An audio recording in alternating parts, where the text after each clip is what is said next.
you are going to come under some pressure. You're going to hear all kinds of propaganda. You're going to hear all kinds of lies and deception. There will be tactics used to try and buy you out. There will be tactics used to try and frighten you away. And I only have to say one thing to you tonight, comrades. We are blood and fire comrades, and we're marching on to progress. And we will stand firm. We will not be bought because we are not for sale. Misdemeanors. The scale of dealing with anti-corruption issues. So there is a learning curve that we are going through. What is important is that the government supports the development of the institution so it can accelerate very quickly on that learning curve and provide the resources so that they can move very quickly on the learning curve, and that the government does not intervene or interfere. And that message goes to the opposition as well. Leave the anti-corruption and policing agencies to do their jobs. So why you come to me with that foolishness, you know? You elect a prime minister, and is a prime minister run the country. It is time we learn to hold our leaders accountable for their actions and stop making excuses for them. Stop making excuses. Otherwise, go elect the people who really run in the country. And I don't want the right start that stupid argument. Hold the people you elect accountable and stop making excuses for them. Hello, welcome. Happy Tuesday. Happy Tuesday to everyone. Happy Tuesday to those in television land. Happy Tuesday to our silent supporters. Happy Tuesday to everyone in the chat. It is our election eve. Everybody is on their toes. Everybody's index finger supposed to be sharp. Right. How to go and fire those people. All right. So remember, guys, when you come in, thumbs up the live, share us out if you can, and if you're new to the channel, please show us some support by subscribing. That will be greatly appreciated. So tonight's topic is Jlp'S high crimes and misdemeanors with your host, Mystic Sensation, which is Baron, and Anne-Marie, also of Pink Stew Green. And the melting pot, we will be joined shortly by Mr. Ratzigan, and also Colin Bell will also be joining us in studio a bit later. Let me just do an umbrella welcome for everyone in the chat, because there's quite a number of persons in the chat already. So an umbrella welcome. Happy Tuesday. Thank you all so much for tuning in. A special shout out to our moderators and also to our channel members. Bless up yourselves. Without any delay, I am going to hand over to Baron so we can get started, because it's a lot to go through tonight. Well, all right. Thank you, Wifey. As Wifey said, it's a lot to go through tonight because we are going to unpack. This is the eve of our general election, and my gentle people, remember, vote your heart out, because this is what we call for tomorrow, the D-Day, that we are going to finally dismiss the neo-colonialist, the corruption, and we are going to move the country forward in progress, better progress, right? Better health system, better education system, and in essence, a better government. Now, without any delay, to the fact that we have so much information to process tonight, let us go to our wonderful panel as usual, right? And have Lady Spinkskew, right? Meet and greet as usual. Lady Spinkskew, come into the space.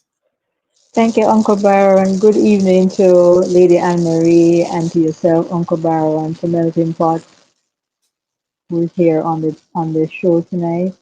I would like to say good evening to all the people in the chat, to all the comrades who are prayer warriors, who are praying tonight, who have been fasting tonight, and we will conquer tomorrow.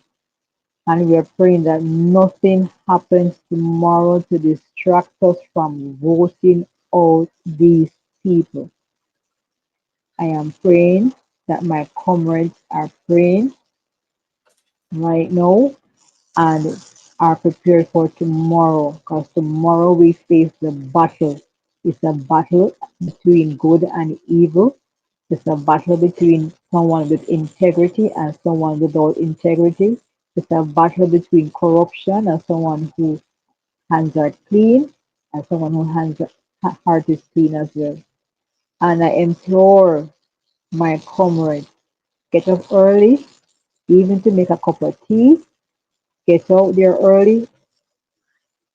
The PD is open at 7 o'clock to the public, 7 a.m. in the morning. Make sure you're there. If you're coming in late in the afternoon, make sure you're there before 5 o'clock inside and you're in the line. Being on the compound is not enough. You have to be in the line before 5 o'clock. All right, to cast your vote. You need every vote, and your vote is your voice. Your voice is your choice.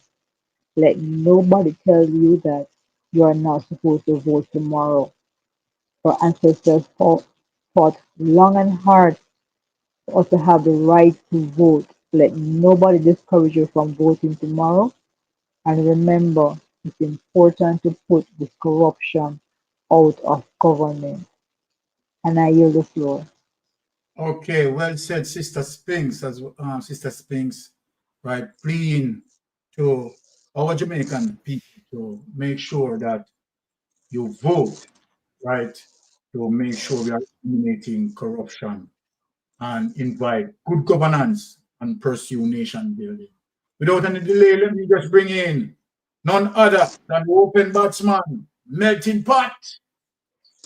Yes, greetings and blessings once again to all blood and fire comrades in a Jamaica and worldwide.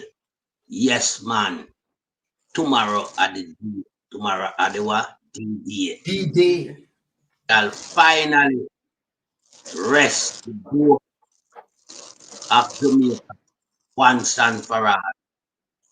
But, in saying all of that, I also want to thank my fellow Jamaican for the low, incident throughout the election campaign. Yeah, I must make mention of that. Apart from the little one, them go out, them little foolishness to tear down posters and them thing there. It was relatively calm. So I must commend the entire Jamaican population for upholding the peace to a high level. Yeah. I also want to say how good it is to, be in the space tonight once again with my great panel.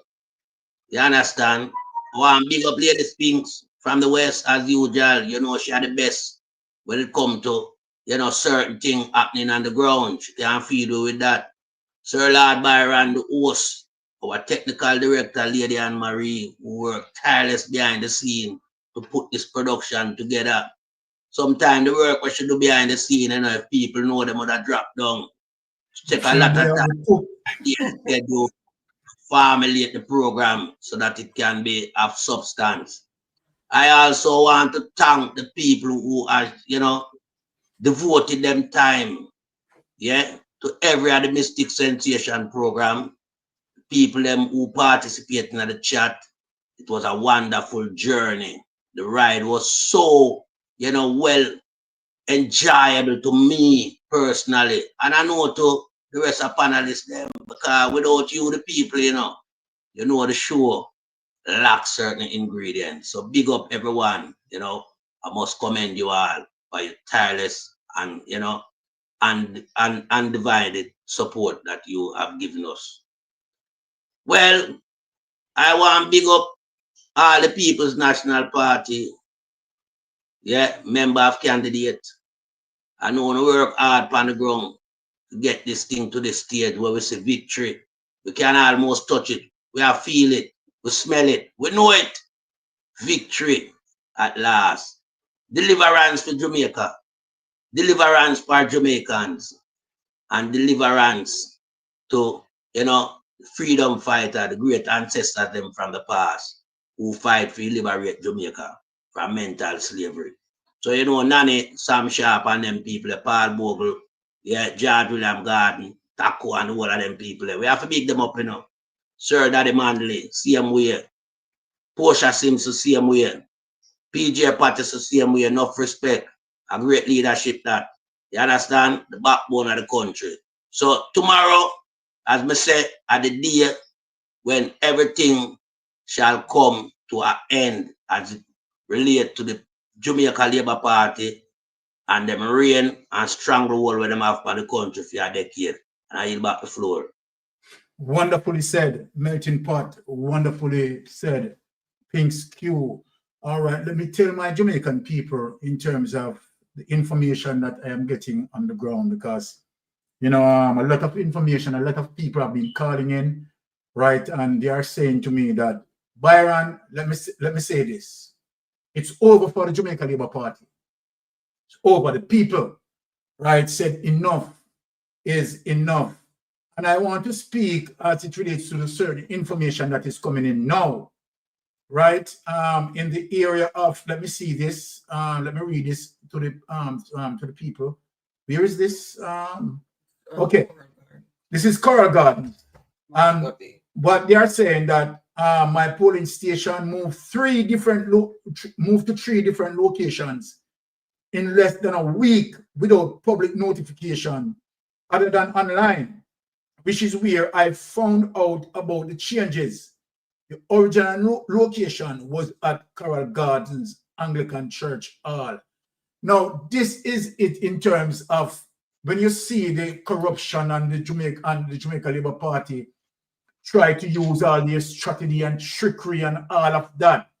Let me say this, it is not going to work. People are going to participate if we don't move it from the east to the west. Let me tell you something, people are galvanizing in driving from the east to the west, no matter where you want to put it. And let me say this, people, continue, you understand, to check your online status, right? Because no matter in terms of any anti-punky that they are doing, right, we'll be getting to the polling station and we'll be voting.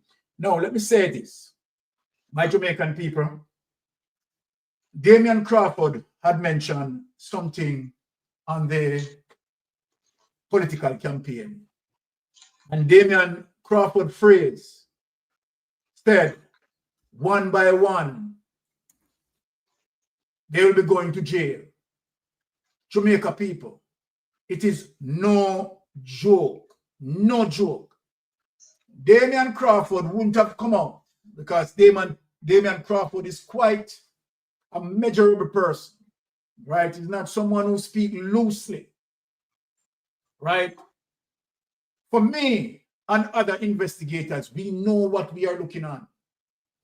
And what I can say to you, we know that this general election, the Jamaica Labour Party, has no plans as it relates to moving the country forward. All of them are panicking. All of them are fighting because they want to cover their corruption. And they're going to throw let me say this to you, Jamaica.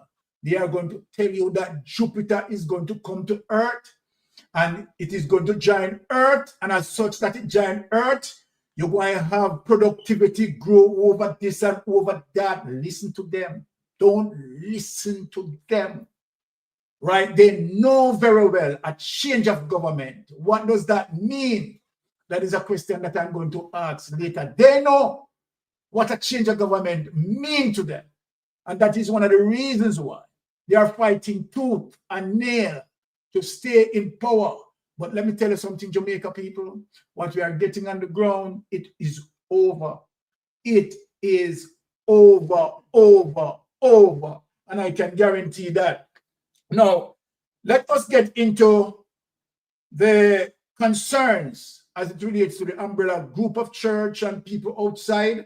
Right, we are going to put up the pastoral document that is warning us as it relates to having a peaceful, right, and fair general election. Without any delay on it, let us show that document as it relates to the pastoral document that you just put up, right? So let us get into the pastoral document as it relates to that, right? And show, right, the concerns that coming out, right, based on, I mean, when you look, right, as it relates to all of what Jamaica Labour Party, right, is saying, that they are dealt with good governance, right, and they grow the economy. Everything is just nonsense, because to the fact that they know that they have not performed, and their main reason is to venture into politics, right, to enrich themselves.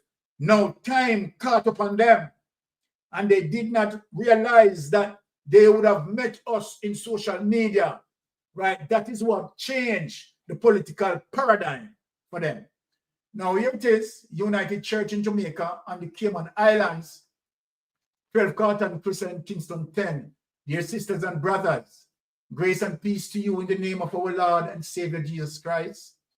Within the Reformed tradition of the United Church in Jamaica and the Cayman Islands, all aspects of life are subject to the scrutiny of the sovereign God and must advance the kingdom of God, centered in righteousness, human rights, and justice. It is therefore our sacred duty as Christians to participate in the upcoming elections on September 3, 2025 in Jamaica.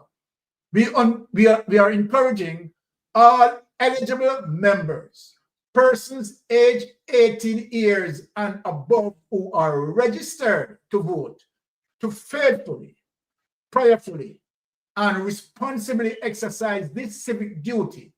Voting is both a privilege and a spiritual act, reflecting our commitment to justice, truth, and the common good. In the last general election, only about 37% of the eligible voting population participated, thereby weakening our contribution to nation building and good governance. As you prepare to go to the polls, we urge you to, 1, reflect on the character of candidates, not just personality or promises. Remember, my Jamaican, that many of them within the Jamaica Labour Party who are under the surveillance of corruption, who we have not known, and as what Comrade Leader Mark Golding said, except for one, which is Andrew Holness, the king corrupter.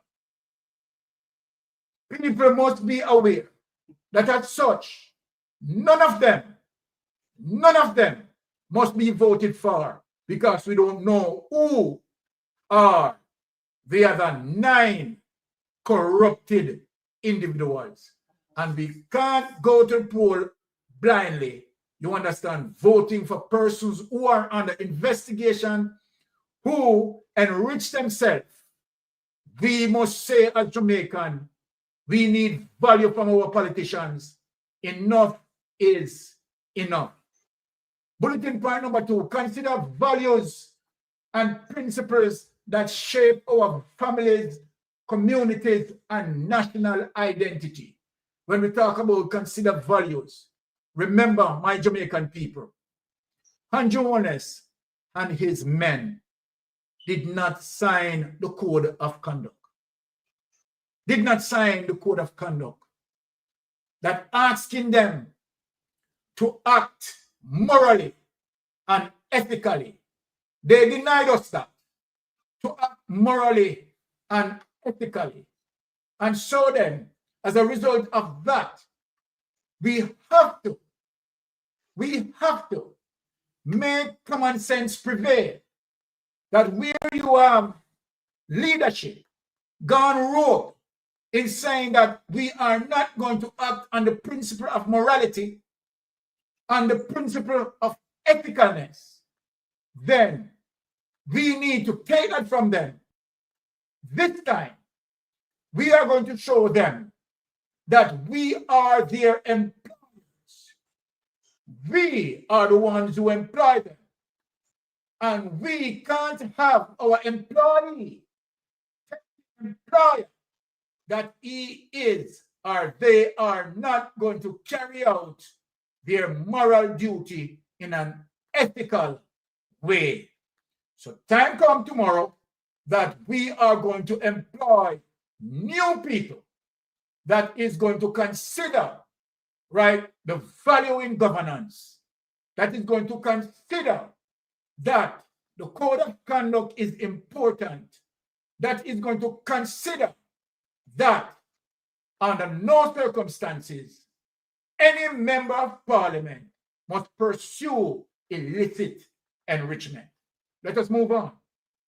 Among the matters that deserve scrutiny are constitutional reform, how proposed changes will impact governance and true independence, integrity commission, strengthening accountability and transparency in public life, tax control and financial implication, effects of fiscal policies on households, especially the vulnerable, campaign promises, whether they are realistic and address human rights, violence, poverty, homelessness, stewardship of creation, and just a society. History of political parties, how each party's record in conducting the country's business demonstrates its credibility to govern. And this is where it's at, where Mark Golding had exhibited his ability to govern by doing what? Stay in tune to political norms, sign the code of conduct, and obey the principles as it relates to holding up integrity, the guardrails that defend our people from corruption, that defend our people from corrupted politicians who think that taxpayers' money belongs to them. We have seen where Jlp'S was run out of a particular constituency, and where Jlp'S responded to the lady that the lady is ungrateful. Now that goes far and wide for me. How did Jlp'S act saying to the lady that the lady is ungrateful? This is the tendencies with the Jamaica Labour Party members of parliament believing that taxpayers' money belongs to them. And so then the lady was saying to him, look at the road that you drove on to come here, asking us to vote for you. And he is in response, what happened to the water? What happened to the water? It is the government's responsibility to provide these things. It is our tax money, not your money, Jlp'S. Not your money. Jlp'S, let me say this to you. A change of government is simply, let me say this to you, Jlp'S, imprisonment for Jlp'S. And I'm telling you, Jlp'S, telling you that this is 100% certain that a change of government, Jlp'S, I know you're trembling. A change of government is imprisonment for a Jlp'S. Please take this away. Now, let me just say something. The signing of the code of conduct going forward, I am suggesting to the government that's going to take over that signing of the code of conduct be a prerequisite to taking office. It will be part of the sworn-in ceremony or however they do it, but you cannot take office unless you sign the code of conduct. I think that should be a part of them. And on you, office from while you say that it shouldn't be in any ordinary law, I think it should be entrenched in the Constitution. If it's entrenched in the Constitution, then they have to deal with it accordingly, right? Yes, it should be mandatory. It should be mandatory. Should be mandatory, right? It should be entrenched. A prerequisite for them taking office. Exactly. Now, my Jamaican people, let me say this to you. Let me just get into right, some clip that is encouraging us, right, to make sure we go out and vote.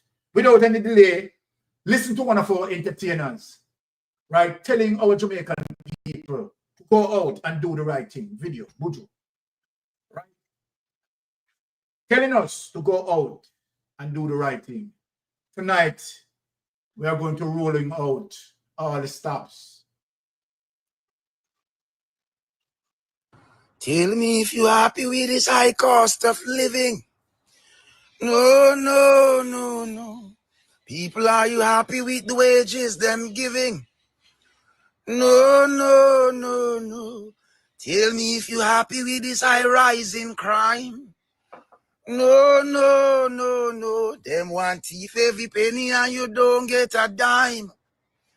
No, no, no, no. Tell me, are you gonna stand up or you gonna run? No, no, no, no.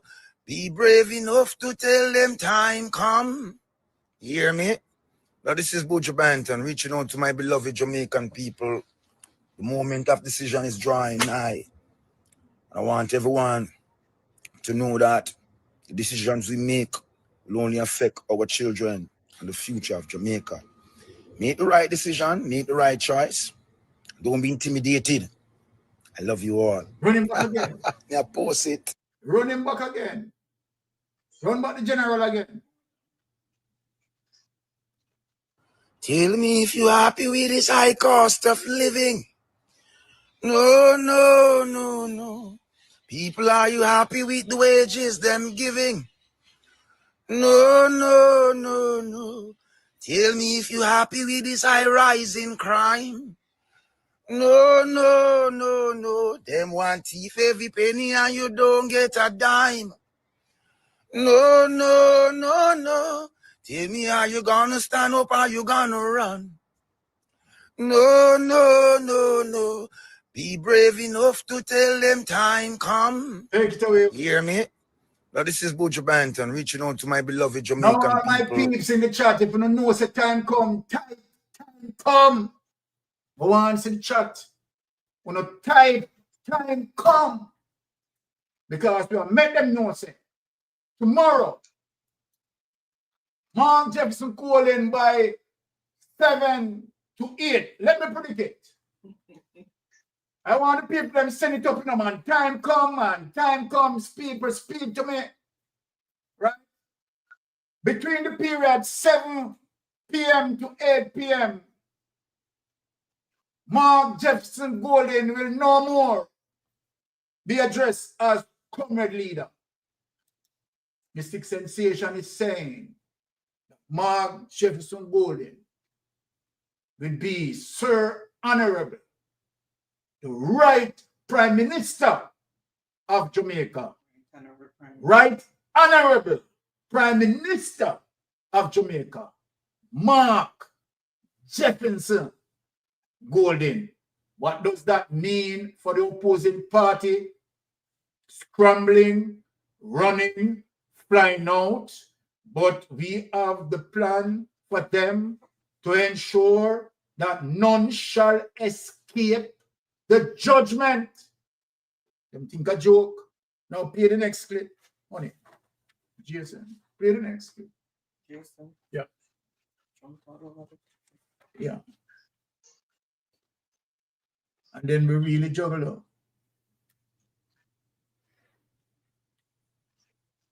Really juggle.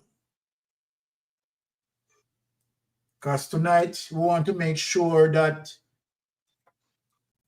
we bring out all the information. And the last night may have to deal with them, your melting pot and pinks and Rattigan, right?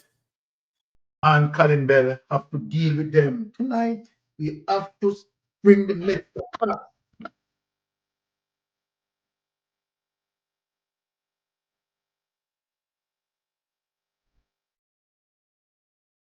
All right, people, hear this. The man coming here, I know. The man coming here. All right. Now take me away from the show and clip, right, as it relates to Vibes Cartel coming in, and you see the color, right? It's not green, right? It's orange. So you know what that means. Time come. Now let me just get to the panel quickly because we have some powerful points to come in. And let me just get to the opening batsman, melting pot.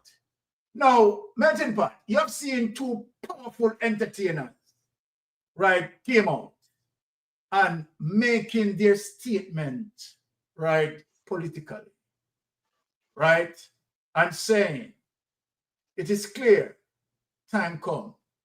What say you? What is your take on that? Knowing that we have two icons, right, sending that signal. What is your take on it?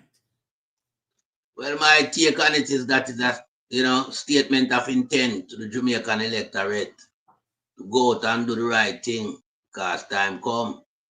Because the entertainer them has been a part of the oppression and suppression from this government, regime government of the Jamaica Labour Party. Because them, try to damage even the entertainment sector. Because that belongs to the poor people, Yeah. And them see it as, a ways and means for the ghetto youth, them rise themselves and become powerful and have influence in the society. Yes. Them try to damage that type of talent there. Yeah, so the entertainer them, they have to stand up now and make a statement of intent. So when you see entertainer, come out and put out them thing on TikTok or whichever platform, it means that them is a part of the process that want change in the country. Because enough is enough, Yeah, just them don't give him children them more than them can bear. You understand? So we know that, things like this would come one day when a so-called regime that sees itself as a dictatorship in our country shall fall. Because what we are seeing island-wide, is a complete rejection of the Jamaica Labour Party member of parliament them. Yes. A guy like Darrell Pumvaz, where him and Woodvaz and Marie control the whole of Portland. What can go so husband and wife? East and West Portland, you mad? Time come to change that, man. Because remember, say them a garbage around at them place there, They mash up the place. Remember, say, before them, Portland basically have the lowest crime rate of all the parishes them in Jamaica. But since them go around there, Portland crime rate shut up the scale. Yeah. Portland becomes Cokeland. Yeah. And mothers and fathers weep and mourn for them kids at the demise of these garbage. Them import people from outside of the community to help them to shape the landscape of the politics in Portland. So time come to change that. And time come to change many more places in Jamaica where we see them have stranglehold upon. Typically, them need to follow the pattern. Yeah. I don't know why them so stubborn. But we want bush rat to leave the space too, Because remember, bush rat desecrate the city center, of the capital, Run it down right down to the ground till it turns sewage land. So one have Cokeland and one have sewage land. Yeah, what a plan them have for Jamaican. So we have to change all that. Say Andrew have to go to because I'm the headmaster for corruption. And people like Dr. Crab, we need him to leave the seed in there too long. And for him ambition is to end up in a WikiLeaks. We can't have that. Minister of National Security for your country in our WikiLeaks. You're mad, can't travel. Come on, time come, man. Tough time where you say I give 85 million to him, sweetheart, and carry out all type of various activity. Where you see him in a pandemic, I tie up people with rope. Time come to change all of that too. Again, tie. Them man the way you say Happy David come at Jamaica for. Yeah, as it relate to, pedophiling. Yeah. Serious pedophiling too, underage little girl at the age of 13. Him all kidnap her to come have her hostage overnight.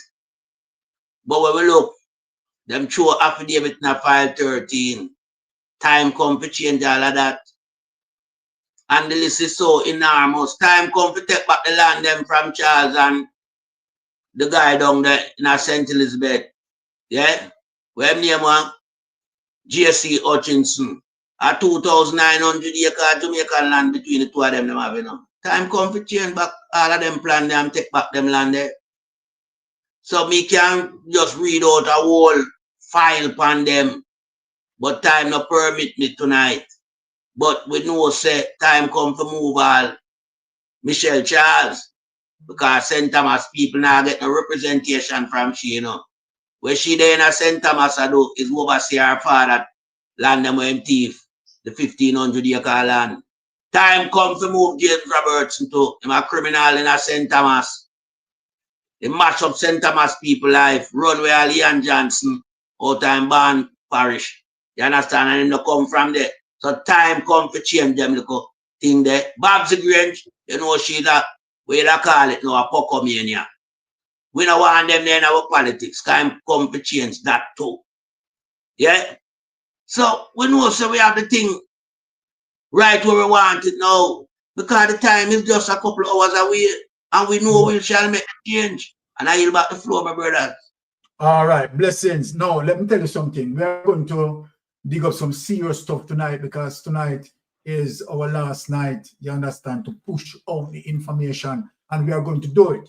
We are going to deliver the information to the people. Now, let us bring in Lady Spinks to have Lady Spinks' views on the matter. All right, Sister Spinks, go ahead. Thank you, Uncle Byron. Let me emphasize what you said earlier at the top of the show about Coral Gardens, because Coral Gardens fall within the Northwest St. James constituency, and it is also where Horace Strong has a home. Now, it's twice that they moved it. Um, it was at the church, and then they moved it to the Caribbean Showplace, and then they move it to the community center. So the polling stations are there. And I'm going to ask my comrades who are coming out to vote tomorrow to look at the back of their ID. There are four numbers beside each other, right? On the short side of the ID, the first two numbers are represent your constituency. The second two numbers represent your PD. And remember, you can always go on the EOJ website, just type in your first name, your last name, and your date of birth, and all your information will be made known to you. It's quite simple. It can be done on your phone, your tablet, your laptop, your desktop. It's quite easy to access the EOJ website. I'm asking everybody to make sure, get up in the morning early and find where you're supposed to vote, if you have not done so already. Now, let me talk about this corruption here, right? As I said before, shortcuts draw blood. We all know that. Shortcuts leads to short pants. And as Damien said, one by one, they're going to jail. And I do agree with Damien because if you have 10, 11, 12, 13 illicit members of parliament that are going on the ballot tomorrow from the other side. They're all on the other side, not on the PNP side. And it's going to put us in a situation like what happened again in South Trelawney, where once their cases go before the court, they will be asked to remove themselves from their duties as members of parliament if they are re-elected tomorrow. They will be asked to step back once their court case is before the court. And what will happen if their seat is empty? A by-election will be necessary. So us being out here every day, we are asking for the names. We are asking for the people to just step back from the ballot, and they have not done so. We have been asking politely. So now we're going to put ourselves in a situation where we're forced to remove them to the by-elections when their court case is made public, because public officials, especially, their court cases will be made very public. Nothing will be tried in the private. Next month, October, September, October, Andrew Holness has a court date to go back before the court because he took the IC to court. So when he went on his debate and talked about how everything is finished and concluded, lies, lies, lies. Let me repeat Fairwell Williams' favorite word: lies, lies, lies. That is Andrew Holness from day one. And as I said before, shortcut leads to blood, shortcut leads to shortcuts. And I yield the floor. All right. Thank you, Spinks. Now, let me speak to Jamaica. Listen to me now. All the persons in the chat, locally and in the diaspora. Tonight is very, very, very serious. So I want the ears. I want people to listen to me attentively. Let me tell you what I'm going to do. We are going to divide tonight in two categories. We are going to speak about the economy, and we are going to speak about corruption. And we are going to give the reason why people need to go out with their heart, mind, and soul to put the X beside the head. What I will be giving you tonight, right, 100% facts. And what I want to start out as it relates to the reason to vote, right, as it relates to what Mark Golden was speaking about in terms of his manifesto and how that is very much attainable. So this is what we are going to emphasize. We have a lot to dig into, right?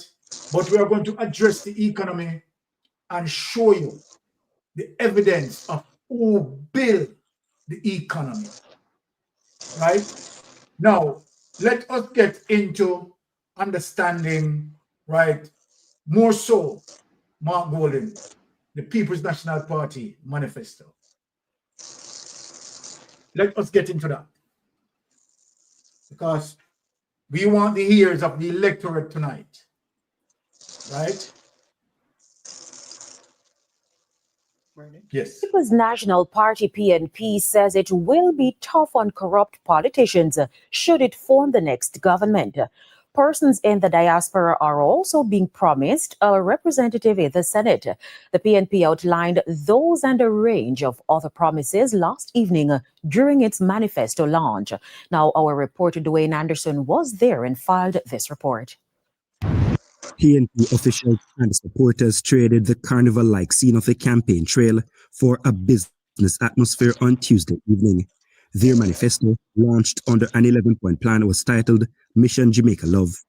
It promised a lot to Jamaicans should the PNP form the next government, with particular focus on anti-corruption. We must restore and will restore the office of the political ombudsman as an independent watchdog. We must ensure the independence and effectiveness of the Integrity Commission to enable it to pursue its statutory mandate without fear or favor, including desirable improvements such as the modification of the so-called gag clause. I've said in the coming elections, there will be candidates who are under investigation for illicit enrichment, and the voters will not know who they are other than one.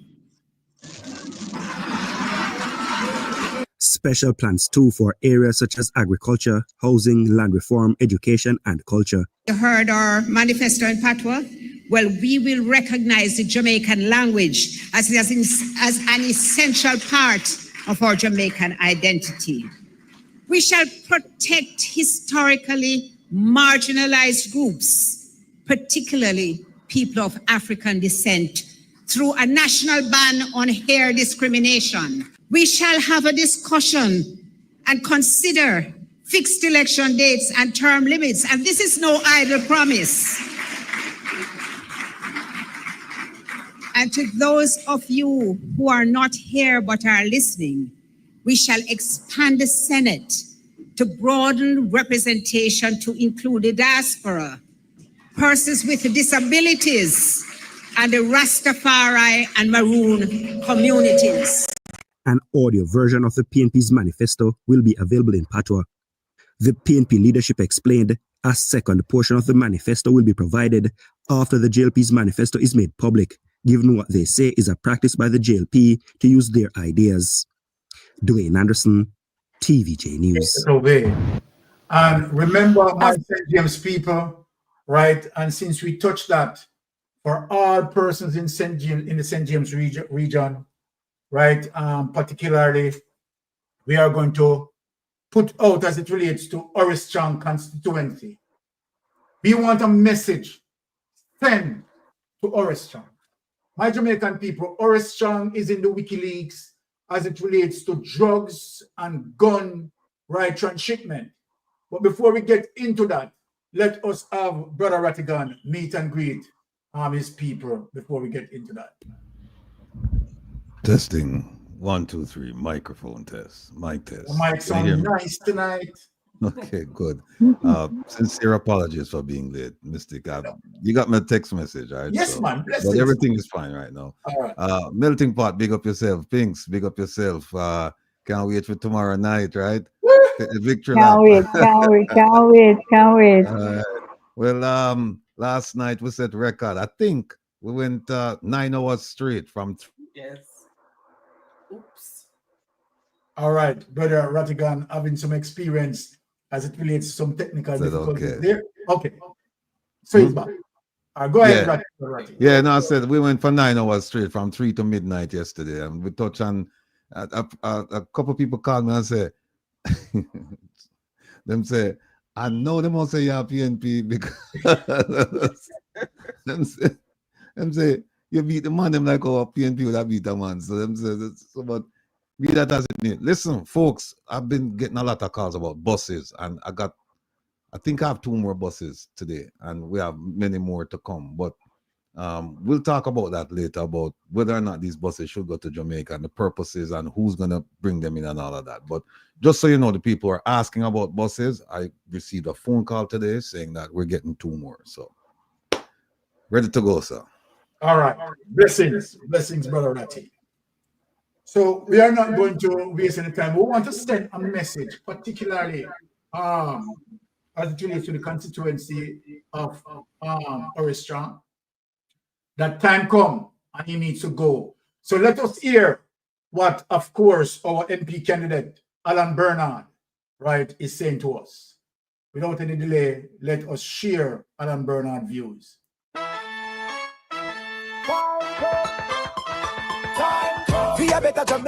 Greetings.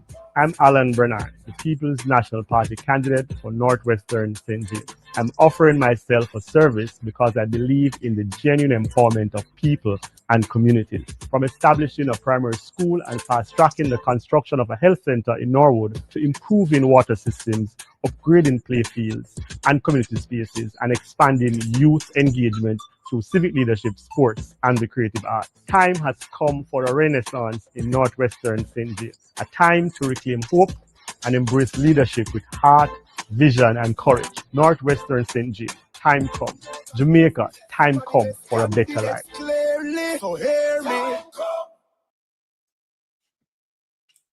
All right, Jamaica.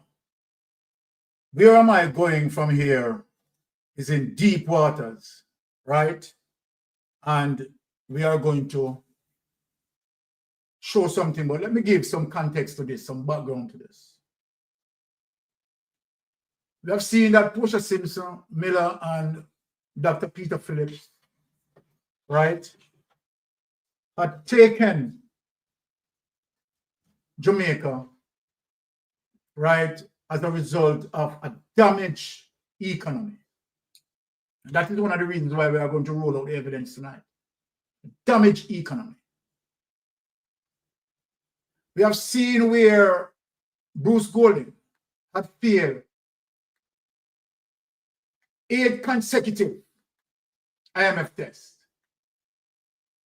And we have seen where the IMF wrote them off.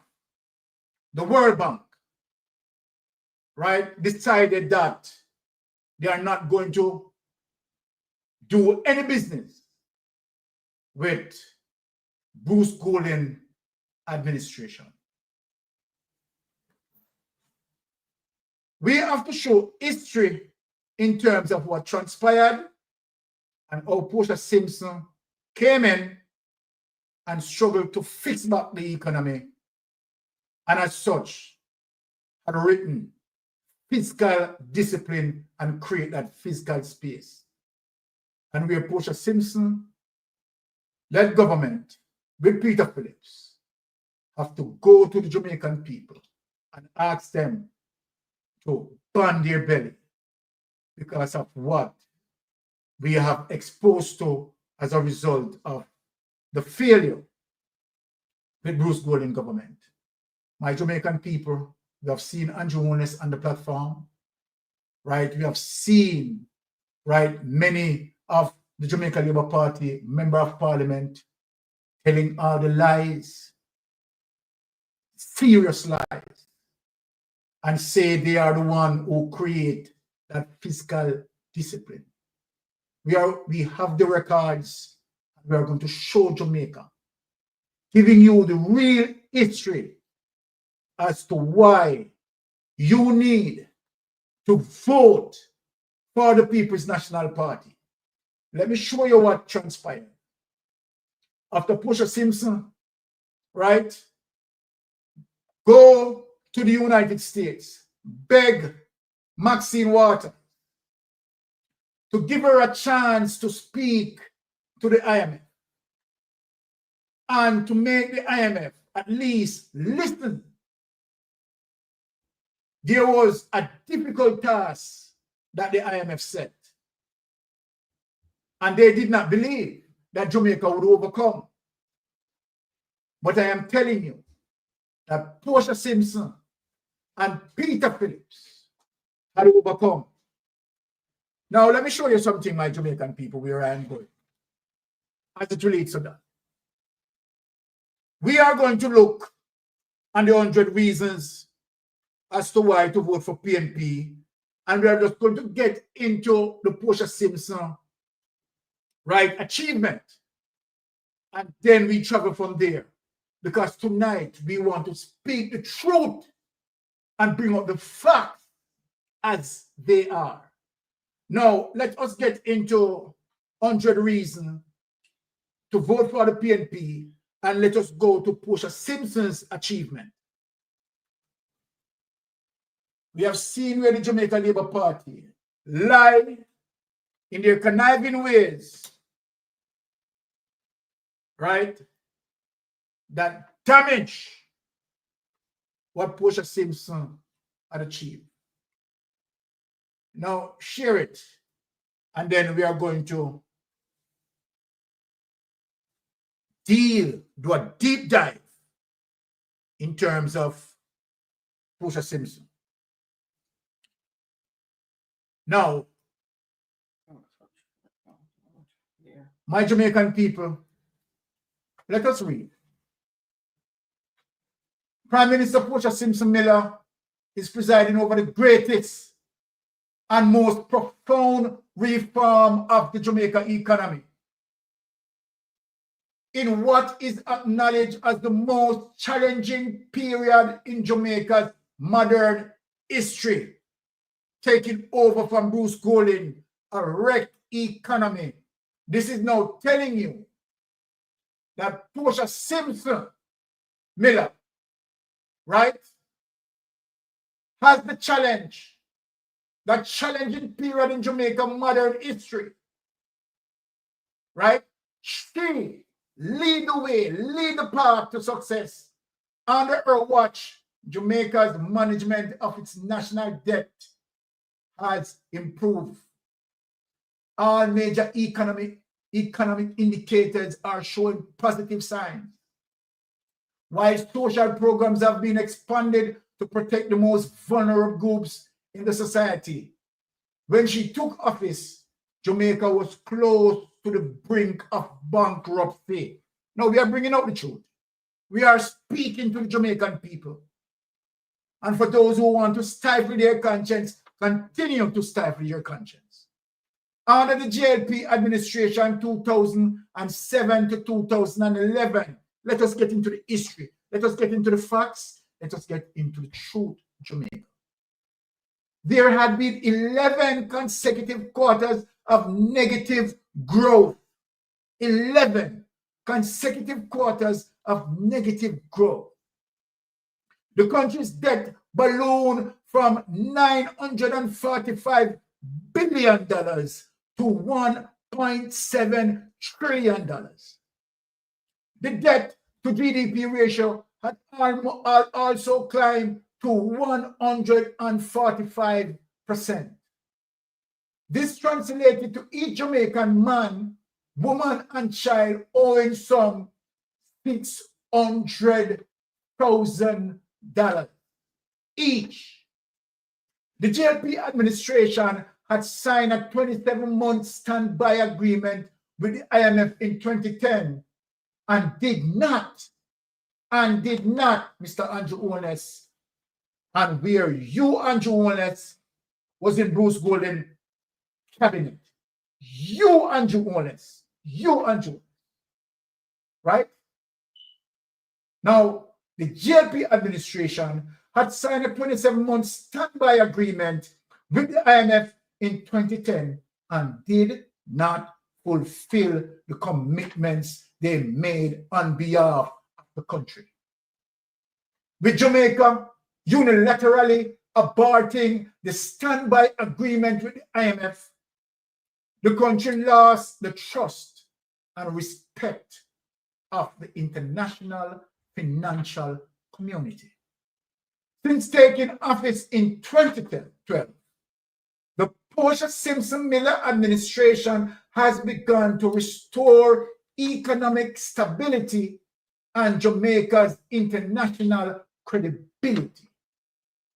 This has been achieved with the support and partnership between the government and the people of Jamaica. Let us look. Let us look at the overview. Jamaica quickly regained the confidence of the international community and signed an extended fund facility with the IMF in 2013. Bulletin point number 2, my Jamaican people. Jamaica has since passed 10 consecutive quarterly reviews by the International Monetary Fund. Let me stop here. In knowing what Portia Simpson and Dr. Peter Phillips had achieved to set Jamaica economy on a red carpet economy. By passing the IMF quarterly review, Jamaica has been able to re-enter global capital market and secure the lowest interest rates ever. Andrew Holness, we have not heard you speaking about these. You vanish all of this and you fight 13 all of this because they don't want Jamaica to simply know the truth. You brags about an economic development and PR which fill with lies and deceit. You have damaged all of this that Portia Simpson and Peter Phillips created. But come tomorrow, Andrew Holness, you will pay. New administration means imprisonment for them and those who use taxpayers' money to enrich themselves. Let us go on. The economy has returned to growth with projections for increased growth over the next fiscal year. Jamaica has also become increasingly attractive to both local and foreign investors. Business confidence is high. The business climate continues to improve as measured every year by the World Bank's global report on the ease of doing business. The debt to GDP ratio has been reduced from 145% to 126%, with a planned further reduction to 120% by the end of the current fiscal year. You, Andrew Honest, you are acting as if it is your government responsible to bring down the debt per GDP. Here it is. Here is the evidence. This information that you try to vanish because you don't want Jamaican people to know the facts. Our net international reserve, NIR, have increased to US 2.4 billion in 2015. Inflation has been significantly reduced from 9.5% in 2013 to 4%, the lowest rate in 48 years. Andrew Honest, you don't want Jamaica to know about that. You don't want the Jamaican locally and in the diaspora to know about this information. Tonight, you have been busted. Jamaica is ranked 64 out of 146 nations in the 2014 Forbes Best Country for Business report. Forbes magazine ranked Jamaica as the best country in the Caribbean in which to do business. The 180 degrees that Portia Simpson and Peter Phillips have turned around the economy. Administration continued promotion of brand Jamaica is a major contribution factor to the growth of Jamaica tourism product. Even in the challenging economic environment, the administration has always fought to protect the poor and the most vulnerable by increased public spending and critical social services. Payments to the past beneficiaries have been increased. This level of investment in social program is unique in the history of the IMF programs. We have implemented the Jamaica Emergency Employment Program, JLP'S, which today has provided direct income for more than 60,000 Jamaicans and created vital infrastructure at an approximate cost of $9 billion. Andrew Honest, you don't want Jamaica to know about it.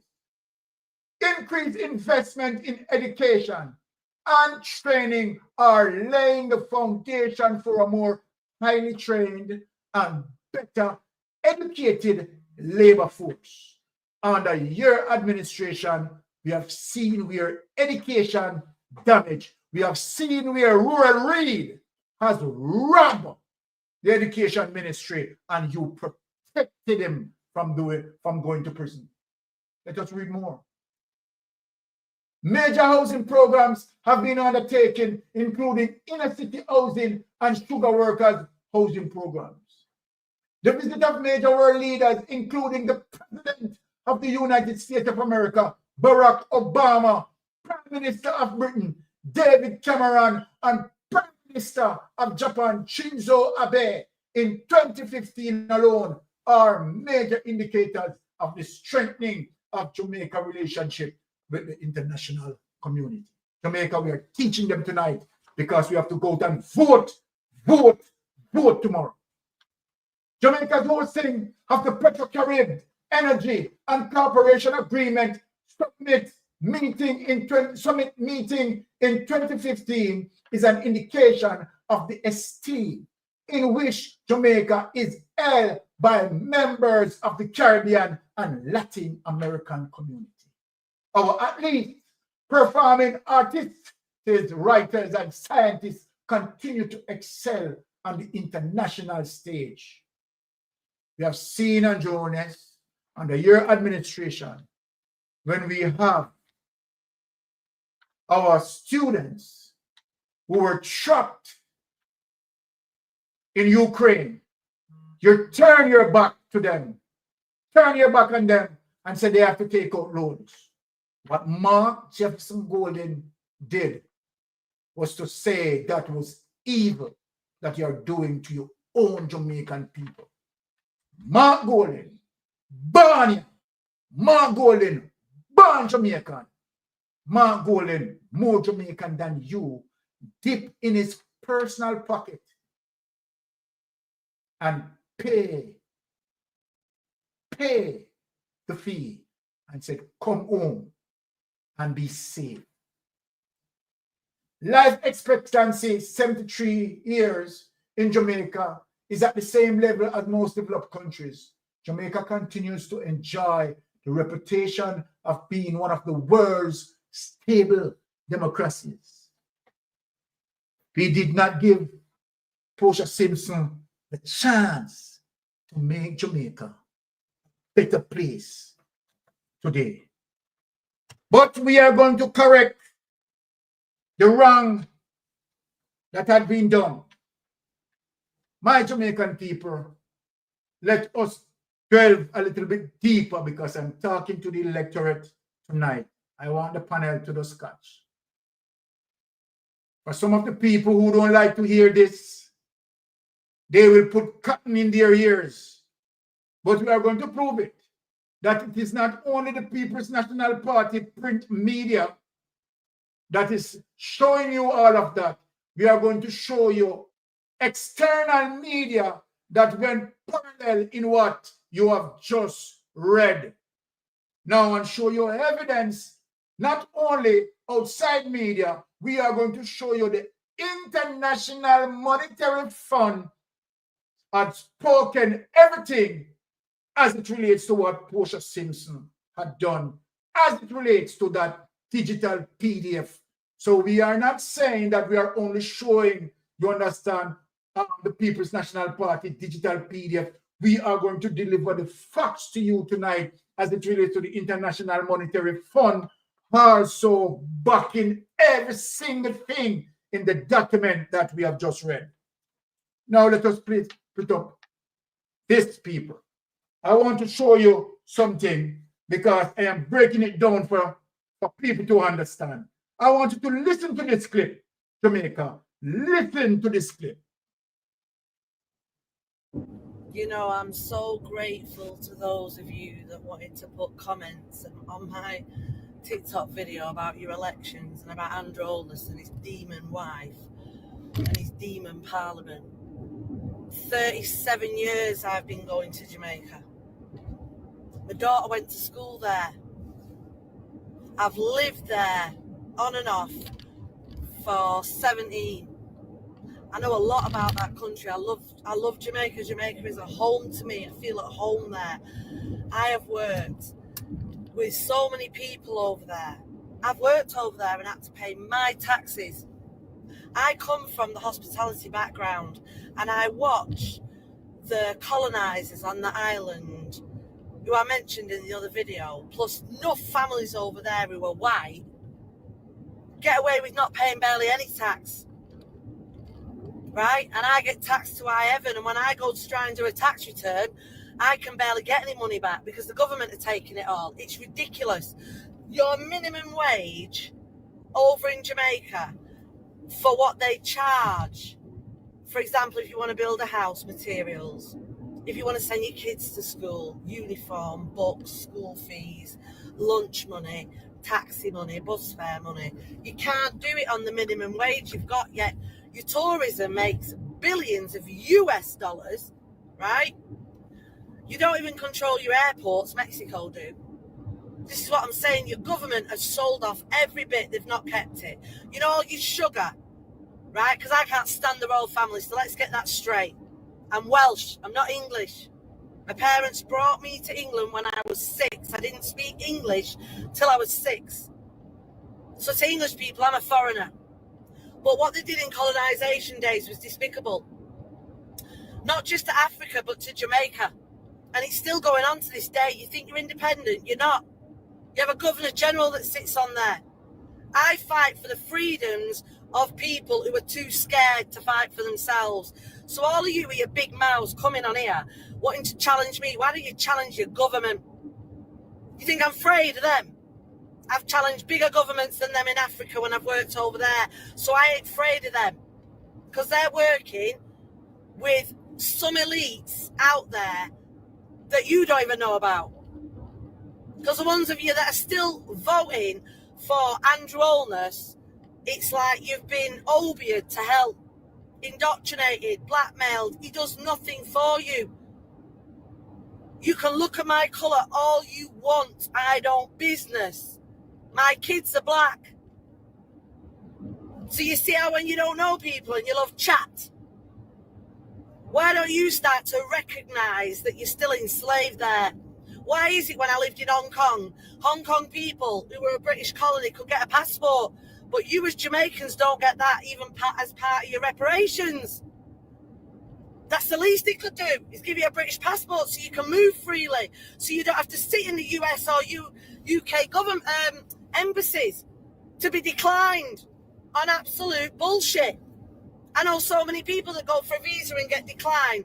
You have to book your flight, you have to lose it all.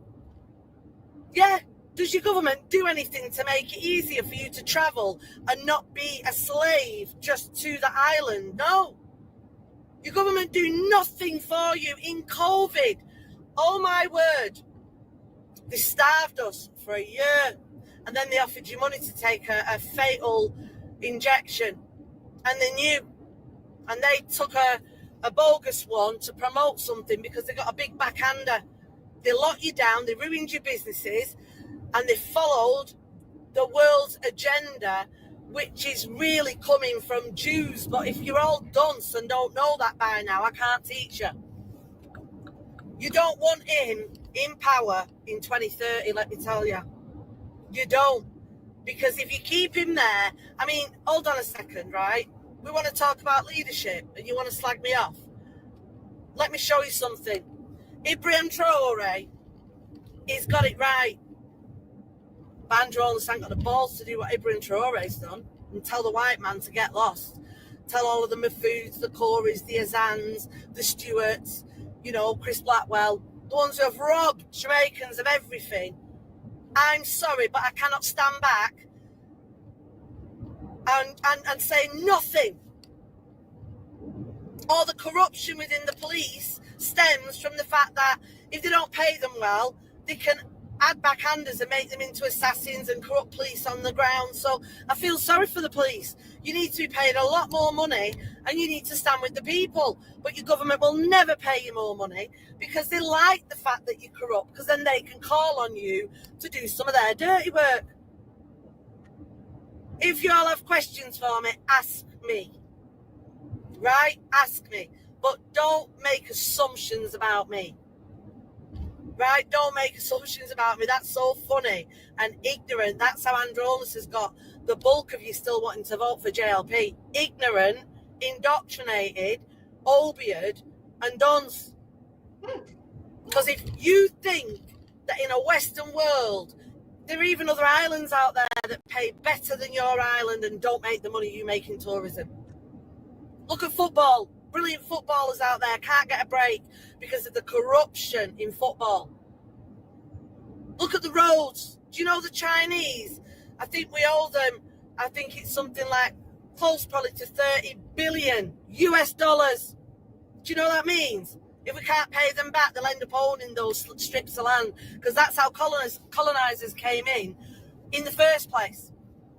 And continue to do so to this day. That's how they own strips in different countries. You've got to understand what's happening to you. You should have free education, free and better hospitals, better equipped with the money that's coming in there, but it never reaches you, the people. That's my problem. It never reaches the Jamaican people. Where's your welfare state? Do you know how many elderly people I know that have to hustle out there and that have mad medication bills and have ended up dying over the years of me knowing them because they can't afford the medication, because this government's so damn greedy, it does nothing for you. In Western worlds, people kick off. You all sit back quiet. So make Andrew come for me. Because I'm not frightened of Andrew. No, my Jamaican people, when we listen to that as black people, our consciousness must appeal to that. For persons who want to continue with the Andrew Holness, I think they're numb under the corruption. What that lady said, that a vote for Andrew Holness, you have been indoctrinated, obeyed, and you are dunce.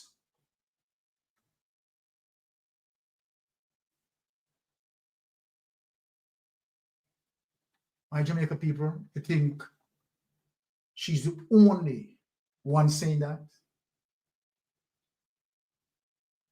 Knowing to the fact that when you look and you see a Vegas willing to fly down and mix in the shit and corruption and disseminate false information, you know that he has been indoctrinated, obvious, and these dons. I am going to go further, but I have to bring in the panel because I don't want them, you know.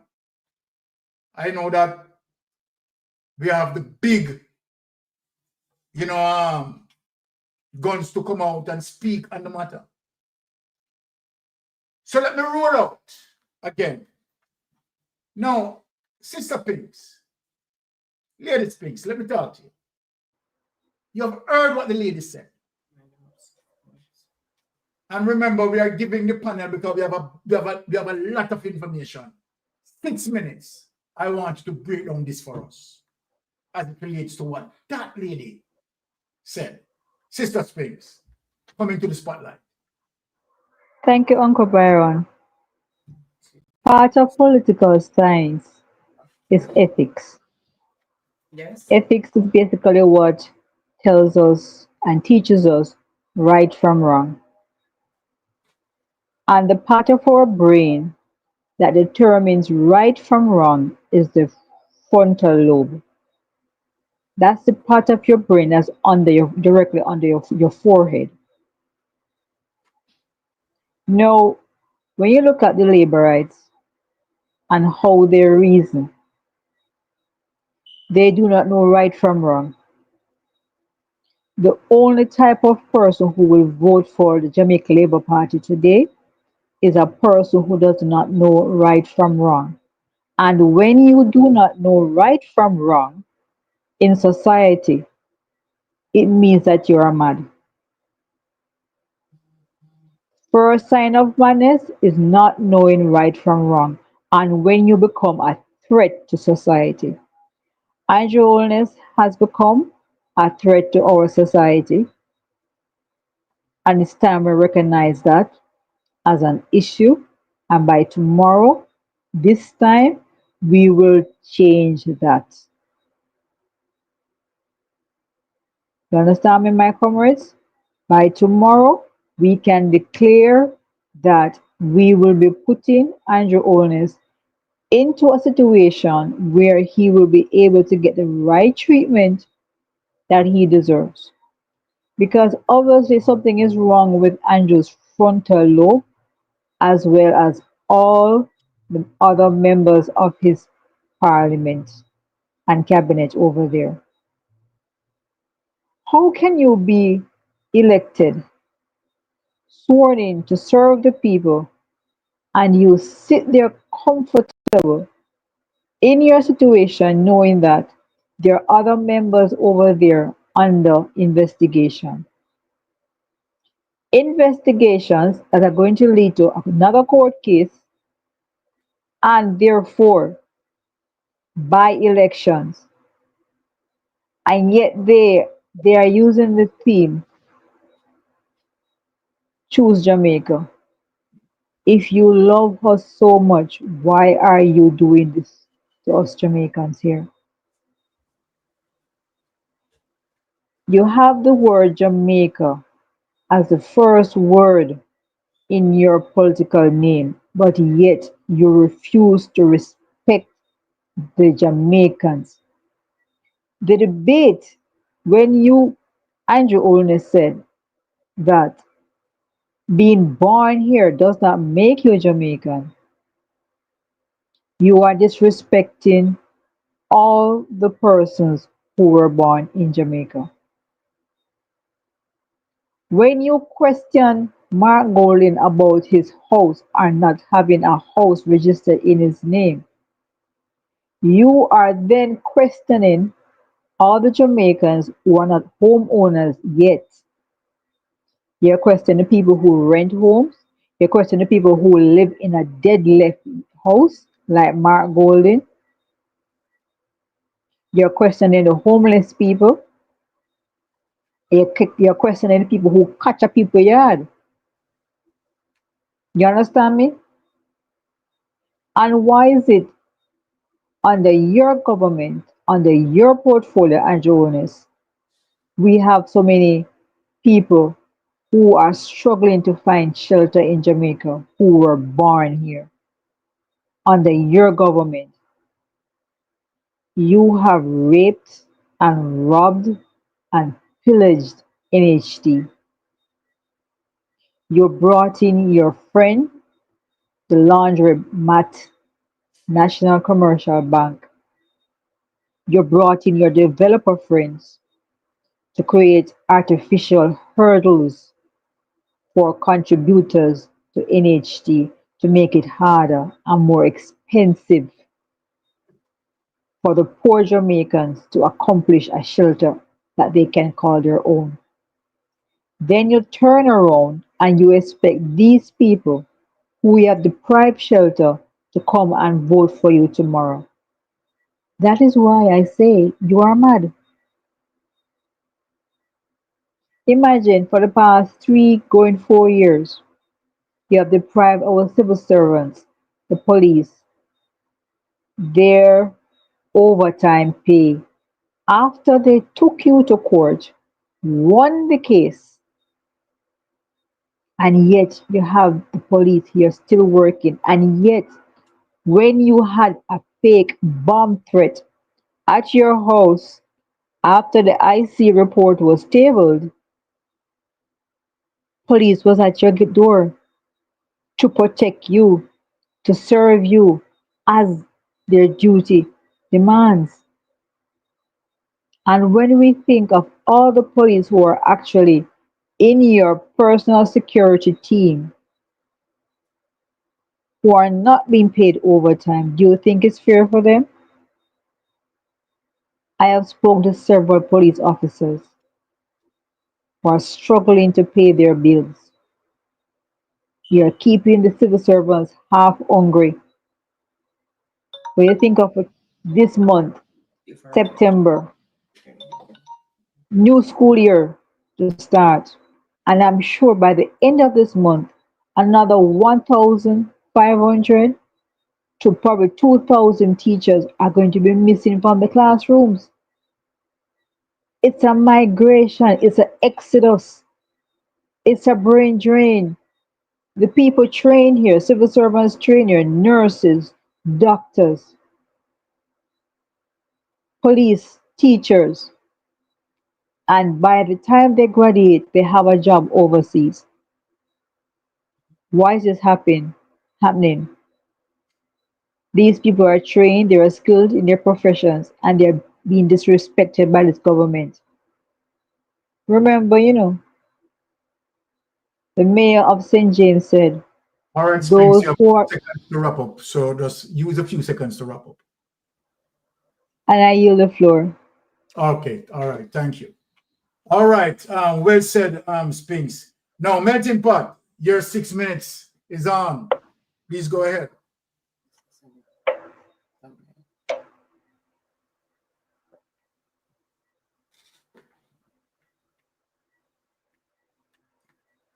Oh, you're muted, Melting Pot. You're muted.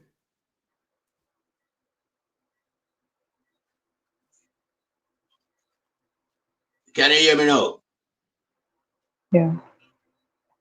Yeah, I was saying, Obia as a subject, we know by extension, it simply means propaganda. Okay? And we know that the Jamaica Labour Party wanted to legalize Obia in our society. So it simply means basically they want to legalize propaganda. And why I say this? Simply because when Andrew Holness talk about fiscal discipline, Andrew should remember that the Bruce Golding administration, which he was a senior member of that said cabinet, was practicing fiscal indiscipline. And why I say that? Because they never tried to meet the IMF demand. They missed several quarterly, this fiscal discipline with the IMF. They basically bypass the IMF, ignore the IMF. If I can remember well, yeah, I think it's 14 consecutive quarter they miss. And so that break down the relationship between Jamaica and the IMF when Portia Simpson becomes the Prime Minister of Jamaica. She, along with Peter Phillips, yeah, had to literally crawl on their knees trying to get IMF to entertain a conversation of a loan. IMF wasn't having it. She had to seek the intervention of Congresswoman Maxine Walters, who assembled some other American, well-known American, to form a contingency delegation. Yeah, and they went and speak with the hierarchies from the IMF to see if they could welcome back Jamaica to the fold. So Andrew can't come tell me not about fiscal discipline. Andrew and the Bruce Golding administration were practicing fiscal indiscipline. They mash up the economy, wreck it. And that is why, yeah, our world debt moved from 945 billion to 1.7 trillion under their administration. And as a result, that equal a debt of $600,000 to every man, woman, and child in Jamaica. So this JLP administration can't come tell we not more. And as that, lady from the United Kingdom, as she, outlined, she's not from the UK, she's from Wales. She's not from England, she's from Wales. Yeah. But she see how much oppression Jamaican people has to undergo under the Andrew Holness and the Labour Party administration. And she speak out in no uncertain manner. She even challenged Andrew Holness. She make mention that she don't afraid of him because she's feeling it like any other Jamaican. She had enough of the JLP regime. So we know this Labour government no have no further to go come tomorrow. Them becomes a, where they call it now, a decommission party. Them not have no further to go into the politics, And that's so them time and them days end the 3rd of September. I remember 3 represent death. You understand? So be glad when choose the 3rd of September. Because 3 and 9 are death, And the September month is the 9th month in the year. So Andrew know when I do is really a good chess player for true, but not one that is professional. He's an amateur chess player. No, all what we see under the Andrew Holness administration was corruption. Corruption from 2010 to 2022 revealed a staggering amount of 6,314,2 $200 million that gone down the drain because of corruption. People getting contract when not qualified. Contract issue all about the place when not tendered. And you know, it's just bad. And who suffer? The taxpayers. Because when these money is inappropriately used, it's not like it belongs to Andrew Wallace and the Iraqis, them, as it relates to the member of parliament, them, and the permanent secretary, them, It belongs to the taxpayers. And that void have to be filled. Because if that void don't fill back, then what happens? The country sink. Because there can be no growth in the economy. Everything becomes stagnated. So good governance is what, give people the opportunity for a good life. And I should think that every Jamaican wants a good life. How you going to benefit if you have a corrupted government? You can't benefit from that. Corruption take away from your life. It don't give nothing to your life. It don't enhance it. It destroy your life. It destroy your kids' them life. Even your mother life, it destroy the whole future of Jamaica. Because corruption is viewed as something important to the international world. They don't like corrupted leaders. They can't trust corrupted leaders. They won't invest in a corrupt society. And this is why Jamaica is where it is. Jamaica is at a stalemate as the result of Andrew Wallace's practice. When you look at the health sector, it's gone. Education gone. Social amenity non-existent. Yeah, as it relates to road and some other building that caters for social life, health centers and all these things. You have a few seconds to wrap up. Yeah, so it's just time come, and I yield back the floor. All right. Melting Pot, thank you for that powerful input, you and Sphinx there. Let us bring Brother Rattigan in the space. Brother Rattigan, you have heard what the lady stated, and making reference that for persons who are voting for Andrew Wallace, they're either indoctrinated, obvious, and outrightly done. What say you on the matter, Brother Rattigan? You're muted. You're muted.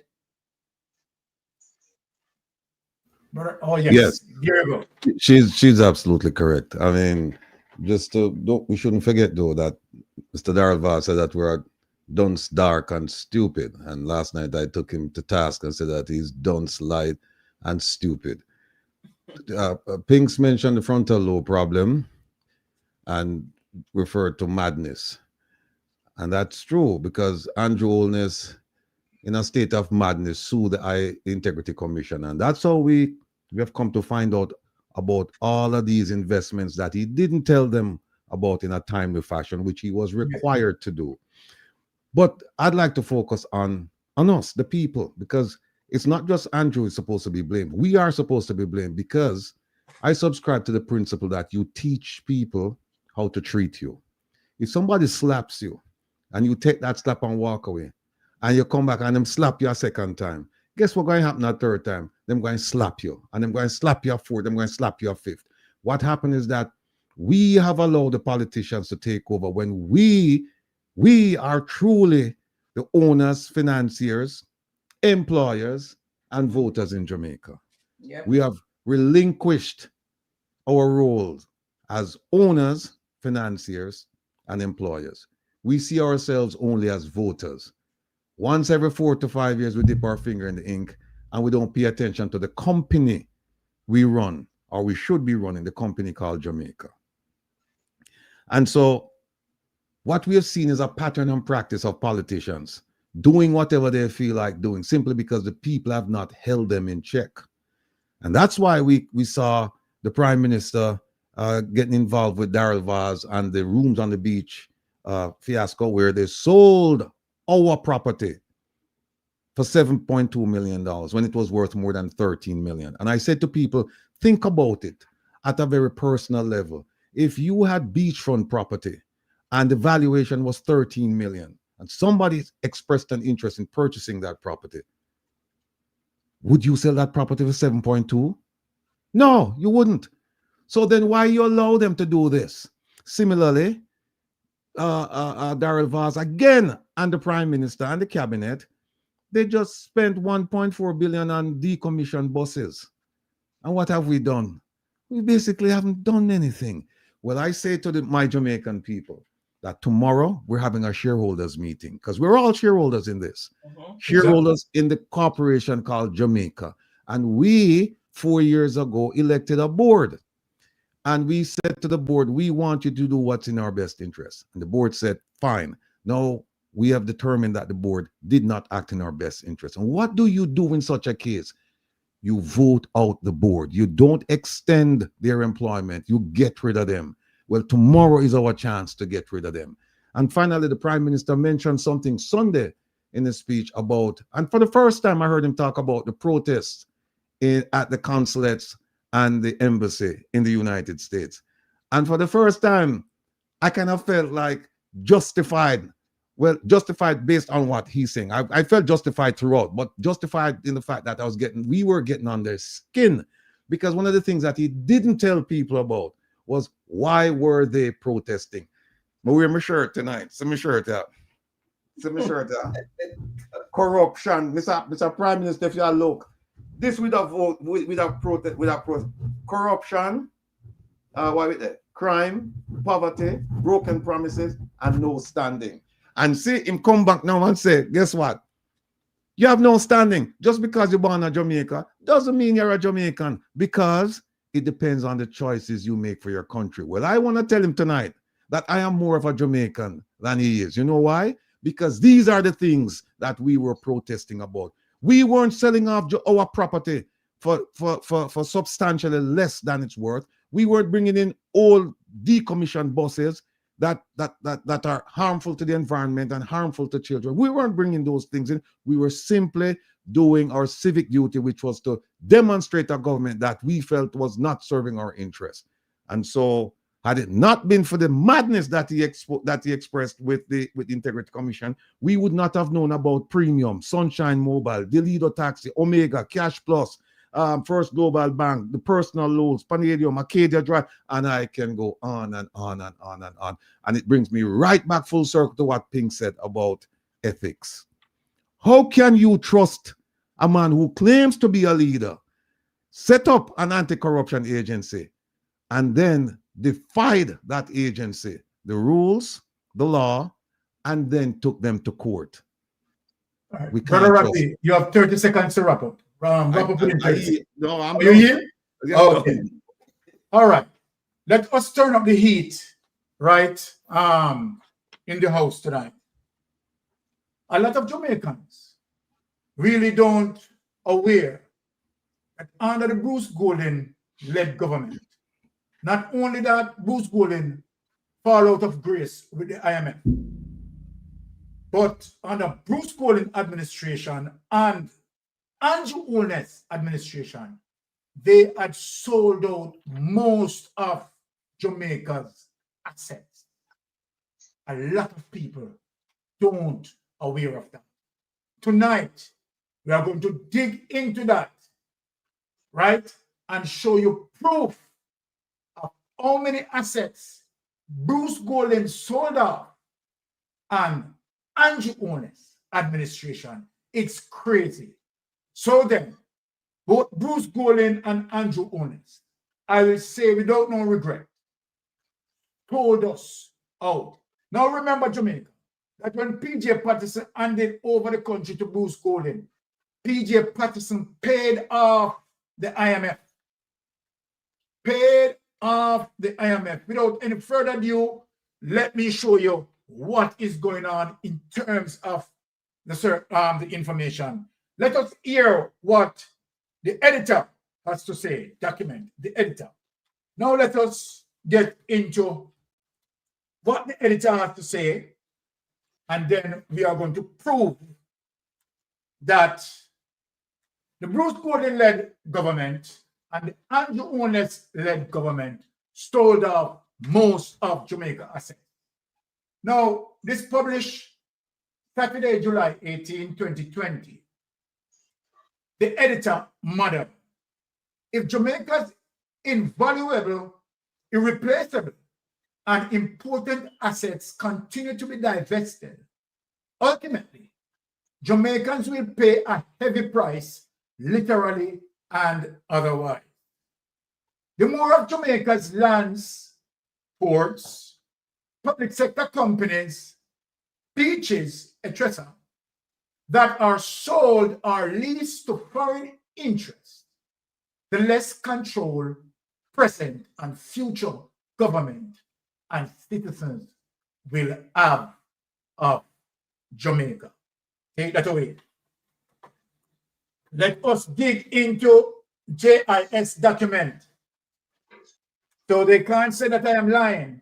I am going to bring up the Jamaica Information Service government document to show Jamaica what Bruce Golding government had done. This is JIS, December 22, 2009, under the Bruce Golding government. My Jamaican people, as I said, PJ Patterson passed so many social programs and handed over to Bruce Golding, right, an economy where we told the IMF, Tata. Now look at what Bruce Golding did. Government is to divest a number of companies in which it has full or part ownership. Prime Minister Bruce Golding, in making the announcement in Parliament on December 17, said the companies to be divested are as follows: Clarendon Aluminum Productions, Port of Kingston, the Norman Manley International Airport, and a lot of people that say PJ Selected, National Road and Operating Construction Company, Central Wastewater Treatment Plant, Air Jamaica, the Montego Bay Convention Center, the Sugar Company of Jamaica, Sabina Park, the Trelawney Stadium, and shares in the Jamaica Public Service Company. Mr. Golding said the government has equity in Clarendon Aluminum Productions, but the company has accumulated debt that the government has to bring to finality. We are looking at the option of divesting the shares that the government has, and to see to what extent we can offset the amount that is owed for our share of capital investment, offset that debt and have it liquidated. We have taken a decision at the cabinet just last week to appoint a team to pursue the privatization of the Norman International Airport.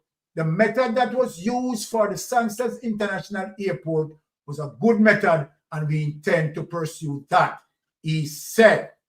With regards to the Montego Bay Convention Center, the Prime Minister said that it is going to require a subsidy unless some other arrangements can be made to relieve the government of the burden. He added that the Trelawney Stadium cost about 25 to 30 million for servicing and is not generating any income. Now, take it away. Now, let me show you Jamaica.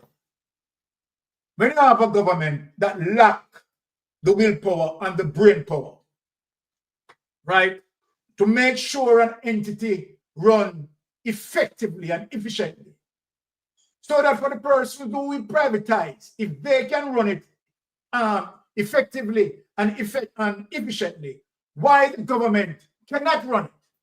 So let us think with our heads here. If they can purchase it from the government, right, and run it contrary to how the government was running it, right, then why the government cannot run it? Because they lack the brain power, the capacity, the thinking mechanism, you understand, of dealing with an institution, you understand, formulate policies, right, with technical touch to make that institution becomes profitable. Now look at several more that being sold off. Let us get into document 1 and 2 because it has not stopped there. and we say Jamaica, that tomorrow coming, make sure we put the X beside the head. Let us increase that to 20. No. It's at 300. Okay. Here it is. Divestment of span or plan to span the following sectors: national security, water and wastewater treatment, tourism, entertainment, solid waste, real estate, housing, manufacturing, energy and mining, logistics and transport, agriculture and agro-processing. The privatization policy was developed in response to the lesson learned arising out of these divestment experiences, and as lessons continue to be learned from recent experiences, the privatization policy will evolve. The final section of this paper outlines recommendations based on these historical experiences and more recent experiences, which are outlined in the following chapter. Table 1 below indicates some of these divestments and illustrate the extent to which assets were owned by the government of Jamaica. And table 2 indicates major assets still owned by the government of Jamaica, but planned for divestment. Now let us look at it. Versailles Flight Limited, sales of shares. Southern Process Limited, sales of shares. Zero Processing and Storage Limited, sales of shares. National Commercial Bank, sales of shares. Caribbean Cement Company, sales of shares. National Hotel Supplies, sales of shares. Telecommunication of Jamaica, sales of share. Royal Caribbean Hotel, sales of assets. Sales of assets. So this simply means it's totally gone. And so when they say sales of shares, it's simply that maybe there are some percentage shares that the government have left, and the company that the interested company or party that involved may buy out X amount of shares, right? But when sales of assets simply means that it's gone totally.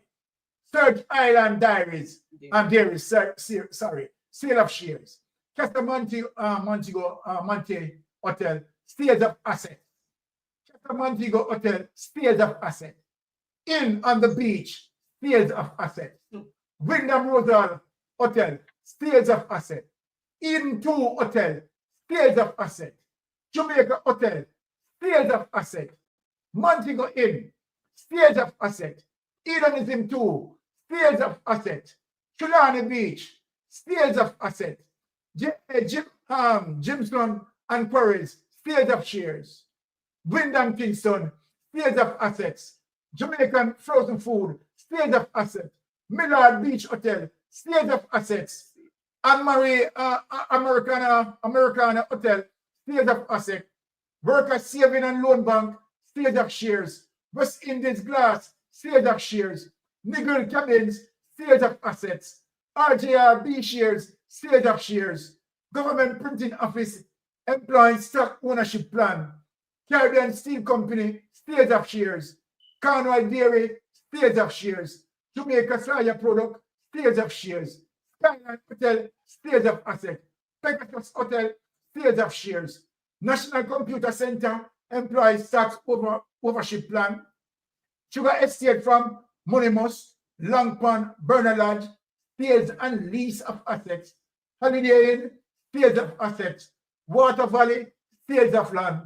Green Jamaica Limited, sales of shares. Eastern Banana Estate, sales of shares. Victoria Banana Company, sales of shares. Air Jamaica Limited, sales of shares and assets. Police Garage, partial service contract, mighty God. Astrom Building System Limited, capital reorganization. Let us get to the panel, because this is very serious. This is very serious. This is what we say, as what Rattigan explained. And let me ask the question. What amount of assets left that Jamaica owns? Now, so let us get to the nitty-gritty of this. Let us get to the nitty-gritty of this. So then when we have all of these entities, right, being sold out, and we're, shares being shared out, right? How much of that money, I am asking the question, how much of the revenues that they make ratty being circulating in the Jamaica economy? How much of that sustain the Jamaica economy? Because when you sell out all these things to foreigners, right? All of that capital injection that they generate from our resources simply means the masses of that capital injection gone overseas to benefit other countries. This is what you call crony capitalism. Crony capitalism, where Jamaican Labour Party as a capitalist doesn't believe in brain power, doesn't believe that government should run these entities, and where we can maximize our profit and where that profit can circulate in our economy and do our people well. So what the capitalist does, they want us to vote them in, and all what they do, you understand, they privatize out our assets and they kick back, and what they do now, take 200 and 300% raise, and all these shares and assets that they sold, they get political kickback from under the table. This is what we call crucifixion to the Jamaican people. Now, having said that, let me bring Melting Pot in the space. What your take on it, Melting Pot? We need to arrest Bruce Golding. My take is that we need to go for Bruce Golding and arrest him. Bruce do a whole heap of damage, is unbelievable. You see, Bruce sell out the country, you know. Yeah, and resign. Well, Bruce had to resign because Bruce knows I'm in a serious trouble, you know. But we take our eye off of Bruce Golding and a focus on Andrew, which we should. But we need Bruce Golding to shed some light on the money of all these assets when sell and the shares them. And we don't see that money circulate or pay off for foreign debt. As a matter of fact, foreign debt rise from 940 million to 1.7 trillion under the nasty Labour Party government at the time led by Bruce Golding and Andrew Holness. So Bruce Golding, Marky G, you need to go for him, you know. Him can't just waltz when at the sunset like what him do and feel comfortable to see him and do all blagging. We don't need to go for nasty thinking, Bruce Golding. Bruce Golding damaged Jamaica, you know, to the extent that Jamaica don't really have nothing. So as the editor said, what will be left for Jamaica? What will be left of Jamaica and what will be left for Jamaican at the rate of where them see that administration did go, you know. At them coming like them, they are coronation market, I sell. Can a country sell so much assets and shares and them never did build nothing? And as you rightly say, no, Sir Byron, then if foreign investors see it lucrative to come buy these, why them couldn't run it? Why them couldn't run it? Exactly. Trelawney Stadium should have used as an entertainment and sports center where the artists them go perform, where football and athletics keep, cricket and all these things. Or you could sell sports center, then what develop your sporting talent in your country. Sabina Park, look from where you have Sabina Park. You privatize Sabina Park. You sell it. Come on, man. Hey.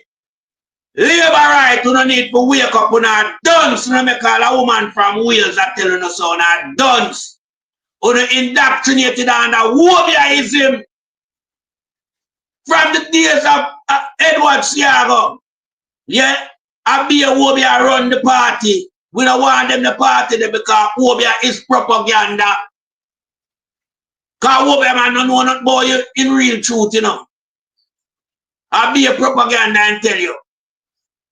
And that's how the Labour Party sell the Jamaicans. Be a propaganda and lies.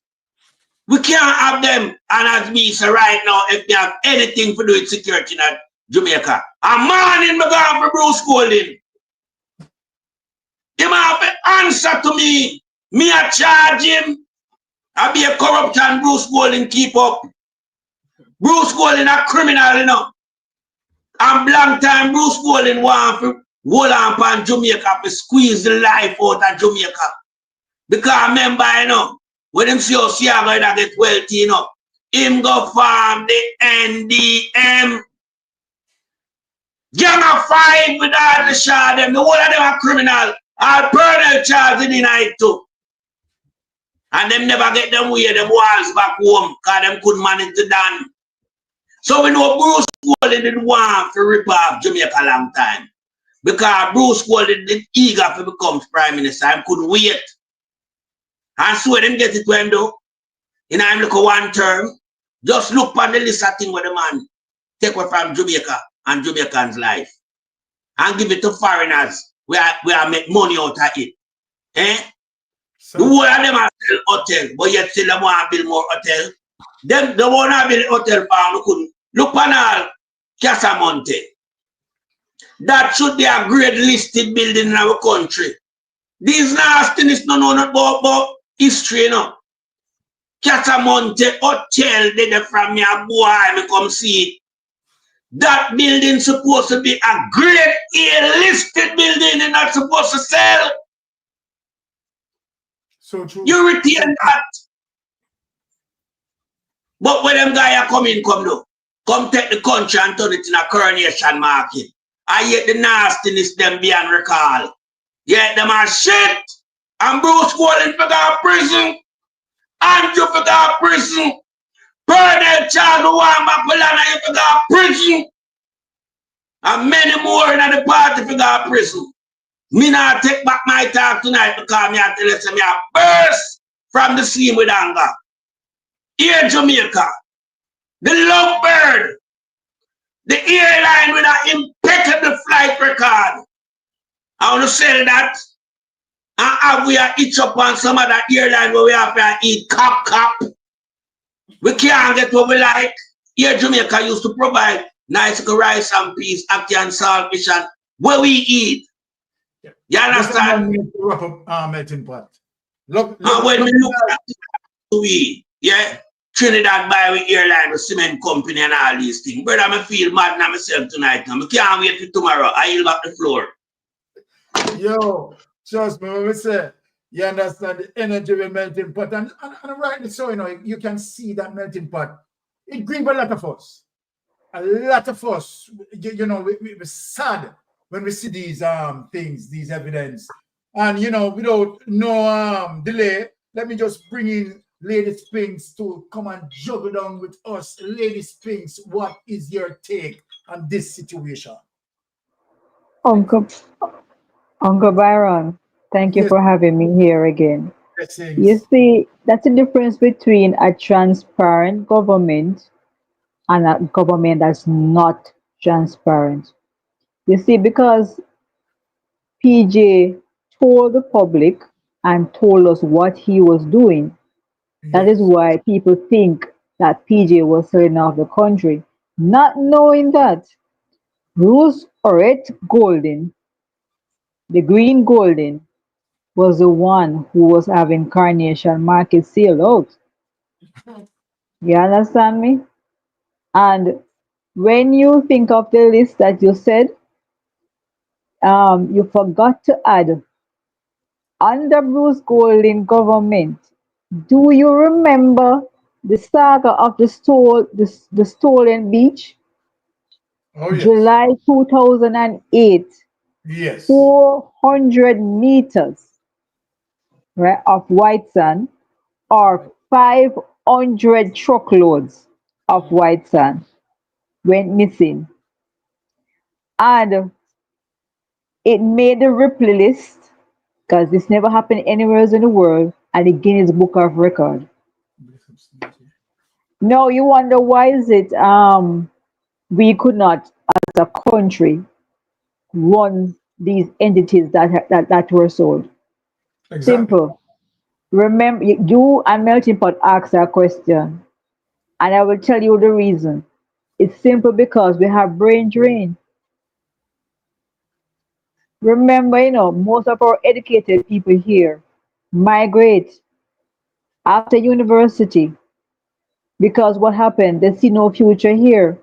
And when you think of the places like the sports center, Trelawney Sports Center, where Usain Bolt is from the parish of Trelawney, and UTech made an application at one point to use the stadium, and Babs the Grange refused the people. I want Jamaicans to understand this. Babs the Grange turned down. Remember, we lost our cricket thing, and it's after that Sabina was sold behind our backs because they know what the intention was. Let me correct myself. They sold the Sabina part before the cricket thing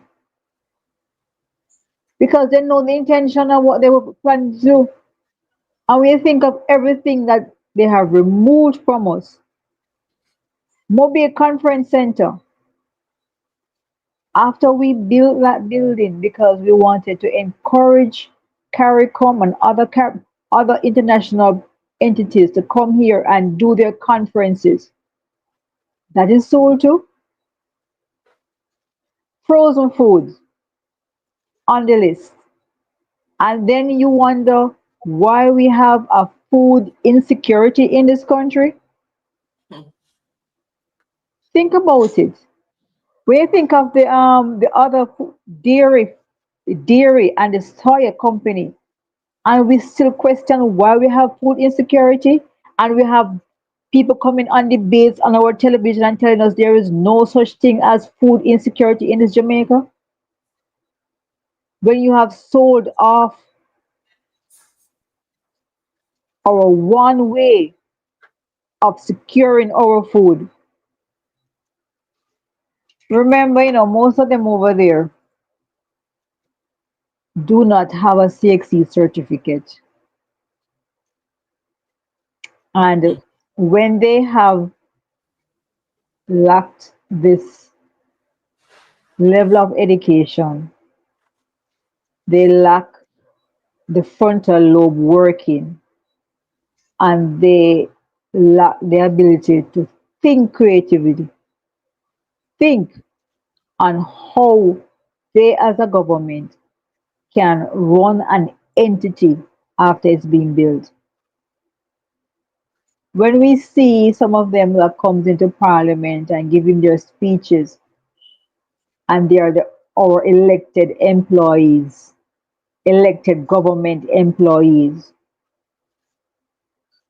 they lack the brain power themselves, but yet they are scaring off the people with the brain power from Jamaica, from investing themselves here after going through university education here or wherever. We need a government after tomorrow who encourage people with brain power, with creativity, to invest themselves back into this country, because we need to take back over these entities and run them ourselves, manage them ourselves, control them ourselves, own them. They are in Jamaica. They are not foreign owned. And we should think of all of these things. Wrap up, please. And I yield the floor to you, Uncle Byron. All right, thank you. Okay, all right, stop that. Now, let us bring in Brother Rattigan in the space now in terms of how the Bruce Golden and the Andrew Holness administration had slaughtered the Jamaican asset, because basically that's what they did in terms of lack of their brain power and creativity to make these institutions become profitable to us. Go ahead, Brother Rattiga. Well, Brother Byron, if you have time, I'd like for you to just explain to the people that under this government, things are going to get worse. Because if you have the time, I want you to show them about the divestments that they plan. Not the ones that you show them the ones that they've done already. Yes. I want you to show them the ones that they've planned. Because here's why, people. It is going to get worse. And here is why it's going to get worse. In 1977 in the US, they passed a law called the Foreign Corrupt Practices Act. And what's the purpose of that? I'm very familiar with it because I worked with that law overseas. It says that US business people cannot bribe foreign officials. It's a crime. And people were prosecuted under that law. And then in 2023, President Biden came with something called Foreign Extortion Prosecution Act. And it closed the loop because here's what it says. It says, I'll give you an example. Under the Foreign Corrupt Practices Act, if an American bribe, let's say American company, if they bribe Andrew Holness, then under the Foreign Corrupt Practices Act, that company would be liable, but not Andrew Holness. Then in 2023, President Biden passed a law called, the Congress passed a law, Foreign Extortion Prevention Act. And it closed the loop because under the Foreign Corrupt Practices Act, the business person who tried to bribe Andrew Holness could be charged. Under this new law in 2023, Andrew Holness could be charged by the American government for accepting a bribe or asking for a bribe. And then guess what happened this year? President Trump passed a presidential decree saying, we're not going to prosecute people for these things because, he said, the Chinese and the French and other countries, they're bribing people and we can't bribe people. And so we're at a disadvantage. So we're getting into the bribing business. We're going to be bribing people too. So now if an American company offers a bribe to a Jamaican official and the person accepts, don't bother try complaining to the US DOJ because they're not going to prosecute. Now, you see the problem with that, because under the Integrity Commission Act, there might be a problem there for the Jamaican, but not for the American. So it is going to get worse, people. And to simplify it, it's open season now. An American business can bribe a Jamaican official and will face no penalty in the US. Previously, the American business would be charged, and the person in Jamaica who accepted the bribe or asked for the bribe would be charged. So now it's open season for bribery. And what that means when I look at this list of proposed divestments is that now they can divest as much as they want and take money under the table, and nothing, you can't turn to the US government for assistance. Which brings me to the final point. Rooms on the beach, people. Go back and read the Contractor General's report, highly critical of the government of Jamaica, specifically the Prime Minister, Andrew Holness, and Mr. Darrell Vaz, because they sold that piece of property for $7.2 million when it was valued at up to $13 million. Things are going to get worse if this government is allowed to continue. Thanks. So, Rocky, let's let me ask some question, because basically listening this from you, right? You're basically saying that, you know, we are sitting ducks and there's nothing can be done as it relates to, you know, that. So the only option that we have, and Ratty will want to emphasize that, the only option that we have is to vote out this government. You have to. And I've said it before, and I think somebody took offense to it, but I maintain that if you look at Jamaica as a company, as a corporation, and we all own shares in that. We own the shares and we elect that board. And it's a similitude. That's I don't know why people take offense to it, but sometimes you have to break things down so that people can understand. And the easiest way to do it is when you say you own things, people don't really grasp the concept A lot of people in Jamaica don't grasp the concept that you're an owner, financier, and you're an employer. They're all looking for a job right now. Every single person running in the general election is looking for a job.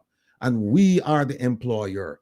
And if we don't realize this, then we're not in the game. If we just go along like trained seals and just say, well, we're just going to just vote and that's it, and then forget about it for another 4 years, that's not my idea of being a civic-minded Jamaican. My idea of being a civic-minded Jamaican is that you vote who you think will do the best for you, your family, your community, and your country, and you hold them accountable for the time they're in office.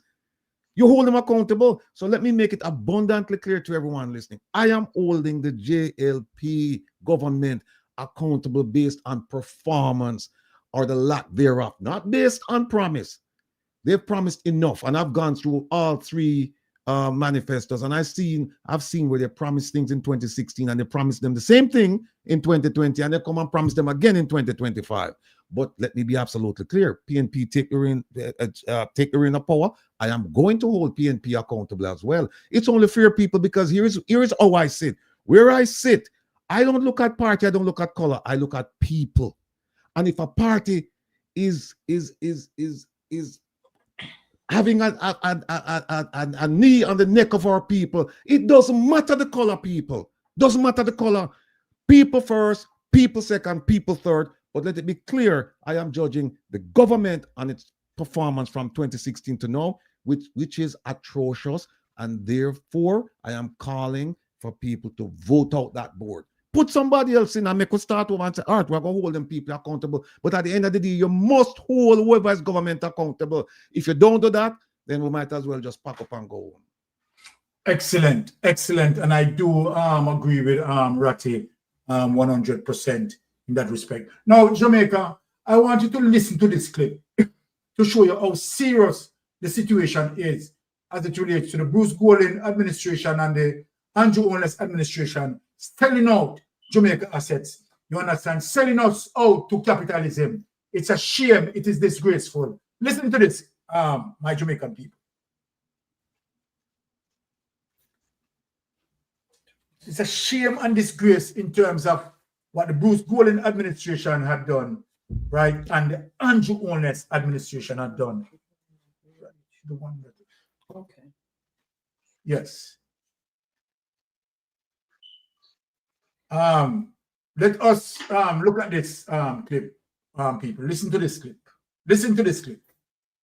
This is very serious.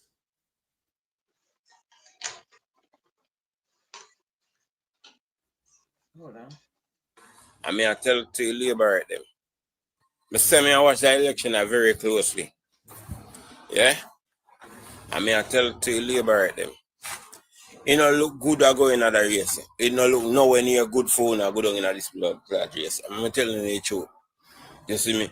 Cause watch the first thing. You don't never win or try to win the local government election. You lose 3 debates straight going into a general election.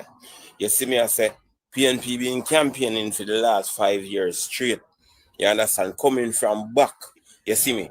So when the polls tell themselves a lead, even if they ain't a lead, that boost there, give them a boost of moral and them smell blood. And then send out the plus attack dogs them have pound. And all you can do is defense and cover on the face for a punch. Punch left, right, set, I be a thump. Everywhere I be a thump. You see me, I say, uno cause it. You know why uno cause it? Because uno when uno attend to the people them and hear what the people them say, uno busy with other things, uno busy a fight scandal, uno busy at this, uno busy at that, uno commit atrocity. You see me? Last minute when I run up and down a patch road, I do this and I do this. And I come back for the people with their mandate. Members of the people them in a COVID time. You understand? When people get locked up for the pan road, people get charged fine when they can't pay. State of emergency when people are got jail and no defense police hold them indefinitely. Members say at the same opposition if you can't go court for no abandon that. People remember them things that you have to be careful what you do. The same way the PNP did acting at 2016 because they believe they have in a bag. You feel like you have in a bag. You can't disregard people and take them up back when you feel said convenient. You see me? And this is not going to be no close race like one project. So on those number one, you know, to understand say the underdog has nothing to lose. I don't care win none of them seats. I just defense on the pan. You can't win none of them seats. I just defense on the pan now. How much you have to try mitigate last. You understand? I don't know if you get a chance in because I don't cause it. I don't know members and whosoever in charge not telling us that cause it. You see me?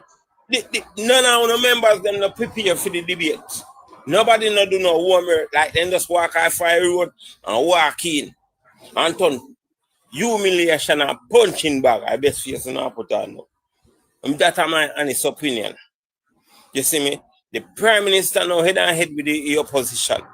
Listen me how difficult for him because him have question mark over my head. The opposition never held a high office before.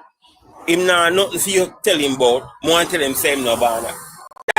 That ludicrous. I tell a man say him no banner. Seaga never banner. That don't make no sense. And I want to phone the biggest leader. That doesn't make no sense. And then the man go pop out him like him and prepare and pop out and birth service ticket. You're dead in eye show. Dead in eye show. Then tell you to declare your hand. You're dead in eye show, that's all. It don't make no sense. And the man ruffle your feather. You can't say, brother, you know, look good going in a race. I'm telling you the truth. You know, look no good. I don't wake up to a headline there. We are going to nerve problem now. You know, look good going at the race. Moral of the story, on the treat people good. On the get the power, on the deal with the people them good. Because I'm going to need them. Because if you don't abandon the people them in the times of need, them are going to abandon them in the last hour. Careful. PNP look like them must spend more money more than the people them we in a power. PNP look like they must spend more money than people them in a power. And that you for look on them look jubilant, them look motivated, them up, them are roar like a them hungry feet. On look like on look good, on not bore in a hole, on have no double plate for drop. And everywhere you turn your ear at the man double plate. No double plate to not have. It don't make no sense. Because you know abandon the people them when they need you know most. You see me? Uno just act like uno have a nice bag, just like 2016 when PNP said they have a nice bag and pay dearly. No, all uno can do is put on seatbelt and who have pressure problem. Uno make sure the pressure pill they near and minty because a lot of person going to drop down. I want to make sure I put ambulance and them something there because this is one be a crashing one. I hear me tell you no. You come back. Meet me as of September 4th. Take it away. Let Mystic Sensation give them an advice. You see, tomorrow, me I tell all of you Jamaica Labour Party. So you care, you pressure tablet, and you minty. And make sure say ambulance out there between the period 7 to 8. Because at that time, we are going to announce the right Honorable Prime Minister Mark Jefferson Golden, member Mystic Sensation said that. Now, let me show you why Andrew Honest definitely must lose the general election because it's tonight they are empty out all of the clothes what we have in the closet and we are dashing out. Now, watch this. Listen to Andrew Honest, people. Listen to Andrew. When I listen to Andrew Honest, which this now will help him because we have the evidence. Tonight we have the evidence. We prepare for you tonight, you know. Well prepared, you know. You listen to Andrew. When I took over the administration in 2016, the line of effort that the government would pursue could be described as securing Jamaica's economic independence. And that really meant repairing our country's debt situation, returning our country to growth, putting in a strong fiscal and monetary policy, doing deep institutional reforms to ensure that we can deliver employment, deliver infrastructure, deliver a social safety net, proper transportation system, proper garbage collection. All of those things are now in the works, because I'm not saying we have solved the problem, but we have a solution that is in the works. It is working, and it is delivering revenues on a consistent basis that we don't have to increase taxes. Can you imagine a government of Jamaica for the last 7 years that has not increased taxes? We take it for granted easily. Take him away. They could have piece of shit house, the man. No, hold on, melting pot. This is why he must lose the general election. Let me tell you something now. And this is what we do around here. You see what he just said? The lie that he told, right? As it relates to what he said, that his government, you understand, secure Jamaica economic independence. Make me mash him up right now and show Jamaica people. You make me mash him up right now. When we look and see what Portia Simpson had done, the Hanjuanis is 100% pure evil. And tonight, now the first evidence that is going to go against him. We can roll it out, mommy. That's how we plan for him now. Let us go into the IMF lending case study. You think we need to prepare for him? Yeah. You think we were not preparing for him? Come on, Jonas, man. You understand? Here it is, paper. International Monetary Fund, IMF lending case study, Jamaica. Come on, Jonas. You run out for a political campaign and you tell all your lies that you want to tell. You understand where you and Bruce Golding sell out all of the land, back, and where Darrell Vaz, you understand, go Mexico, go collect money, and all of them wrong, bang, evil, the way you do, and where you rob several investors by you going to Cash Plus, by you going to Olint, by you going to SSL at night. You carry out the whip here, you know. Whippings here get tonight, you know. So I can show you the proof. I'll show Jamaica the proof. Show locally and in the diaspora. IMF lending case study. All right. Now we just set it up, you know, so that everybody can see it, you know. Every Jamaican who going to vote tomorrow, be proof, yeah, right? Set it up, because I want Jamaica to see it, you know. You understand? Take it down a little bit. All right. You understand? Because you want Jamaica to definitely see this, you know. All right. Come. Jamaica and the IMF. You come here, Andrew Wallace. You come in front of the class. The power of partnership and ownership. This is May 2019, you know. After gaining independence in 1962, Jamaica enjoyed strong economic growth and achieved middle income status quickly. This is Norman Manley, period, to you and Jonas. 3 decades later, incomes started to plateau, including following a massive financial crisis in the 1990s, where your government cards, as it relates to the financial meltdown, as it relates to Dan Crawford lending Seaga over $31 million US, and where Paul Chenyong and associates and all of them helped to rob investors right in the country, and where you and journalists being benefited as a result of the corruption that you involved in. Now, and a further setback after the 2008 global financial crisis.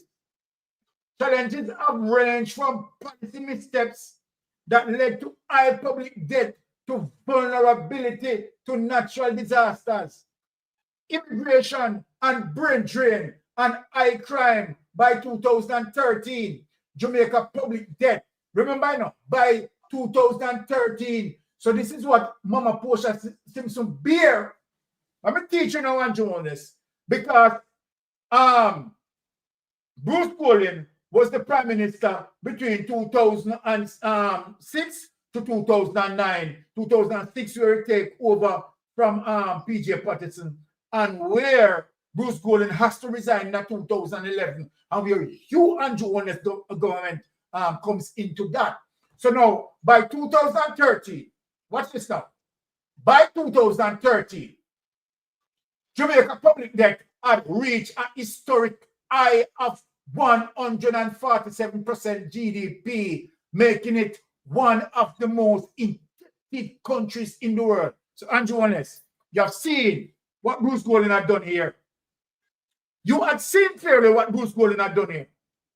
Because remember, you know, Mama P took over 2012, right? And by 2013, Jamaica public debt had reached a historic high of about 147% of GDP, making it one of the most indebted countries in the world. Now, watch this now. Program ownership and design. Watch this. After a debt exchange in 2010 under Bruce Golding government, and yet another IMF-supported program that went off track, failed. Now, in 2011, where you, Andrew Honest, you understand, took over from Bruce Golding, the country was on the verge of an economic meltdown. You know, I tell Jamaican people that. That when you were at the head, take over from Bruce Golding, between you and Bruce Golding on the right economy, you are not telling, you understand, the Jamaican people that this is IMF case study. This is IMF case study. This now come out of Jamaica. This is IMF. No. The country was on the verge of an economic meltdown with no access to international capital market because IMF done with them. IMF right to know. No. Jamaica once again turned to the IMF in spring 2013 for financial support, right? Portia Simpson now. You understand? Under Portia Simpson government, Portia Simpson have to go to the IMF, you understand, to gain some assistance because of what Bruce Golding had done with Jamaica after PJ Patterson. Handed over the economy to him and write off IMF. As a result of Bruce Golding selling up most of our land, do hard damaging, take IMF money and turning back on IMF, damage the country. Here it is, spring 2013 for financial support, with its preceding weak track record of reform, significant budget financing from international and development partners was less forthcoming. The whole of them turned them back on him. Jamaica needed a second debt exchange and a primary surplus of 7.5% of GDP to help stabilize the economy and address long-standing structural challenges. Let me talk to the people. You know what Mama P have to do? Mama P have to go in at the NHT, you understand, and take out, you know, some money out of the NHT one time, you know, you understand, to shore up the surplus so she can get the loan, you know. And the wicked bastard, you understand, Andrew Honest and Bruce Golding, you understand, criticize Mama P, you know, and automatically one can Mama P in a court to that, you know, after them damage the economy, you know. I tell them people are sell out, you know, people, hey, Jamaican people. The people, oh, they go to the poll tomorrow. You know, make sure so no I hear what I say, you know. And take in this information, you know. Because the truth they reveal tonight, you know, that's why I run out tonight, you know. That's why I run out tonight and do my research. You understand? And make sure, say, me have my ammunition. You understand? To serve Jamaican people, you know, because to see the infidel them, we have to get rid of them, you know. We have to get rid of the people, I mean, crony capitalism, you know. We have to get rid of these criminals that's selling us out, you know. Now, what is our people? Jamaica needed a second debt exchange and primary surplus of 7.5% of GDP to help stabilize the economy and address long-standing structural challenges. The public said, enough is enough. The Economic Program Oversight Committee was formed so that stakeholders from the private sector, unions, governments, academia, and the media could come together to hold the government accountable for its reform commitments and physical discipline. People, now, Andrew Honest here in the parliament, they talk about when it comes to the child fiscal discipline. PNP is not the father. And when it comes to the child of physical discipline, JLP is the father. And I'm telling you something, you know, Andrew. The amount of corruption where you go on building a papa, Father God, may I pray to you. Father God, deliver us from evil. Now, let me read about that over. Because you run out and you tell people how JLP, you understand? He's the father of fiscal discipline. See it here now. With that, as described by Finance Minister Nigel Clark, what began as the IMF program became Jamaica program with IMF support, right? And show you that it was the PNP. Here it is. Let me read back over this paragraph. The public said, enough is enough. The Economic Program Oversight Committee was formed so that stakeholders from private sector unions, government, academia, and the media could come together to hold the government accountable for its reform commitment and fiscal discipline under the reform program. With that as described by Finance Minister Nigel Clark, I'm glad Nigel Clark talked about that. What began as an IMF program became Jamaica's program with IMF support.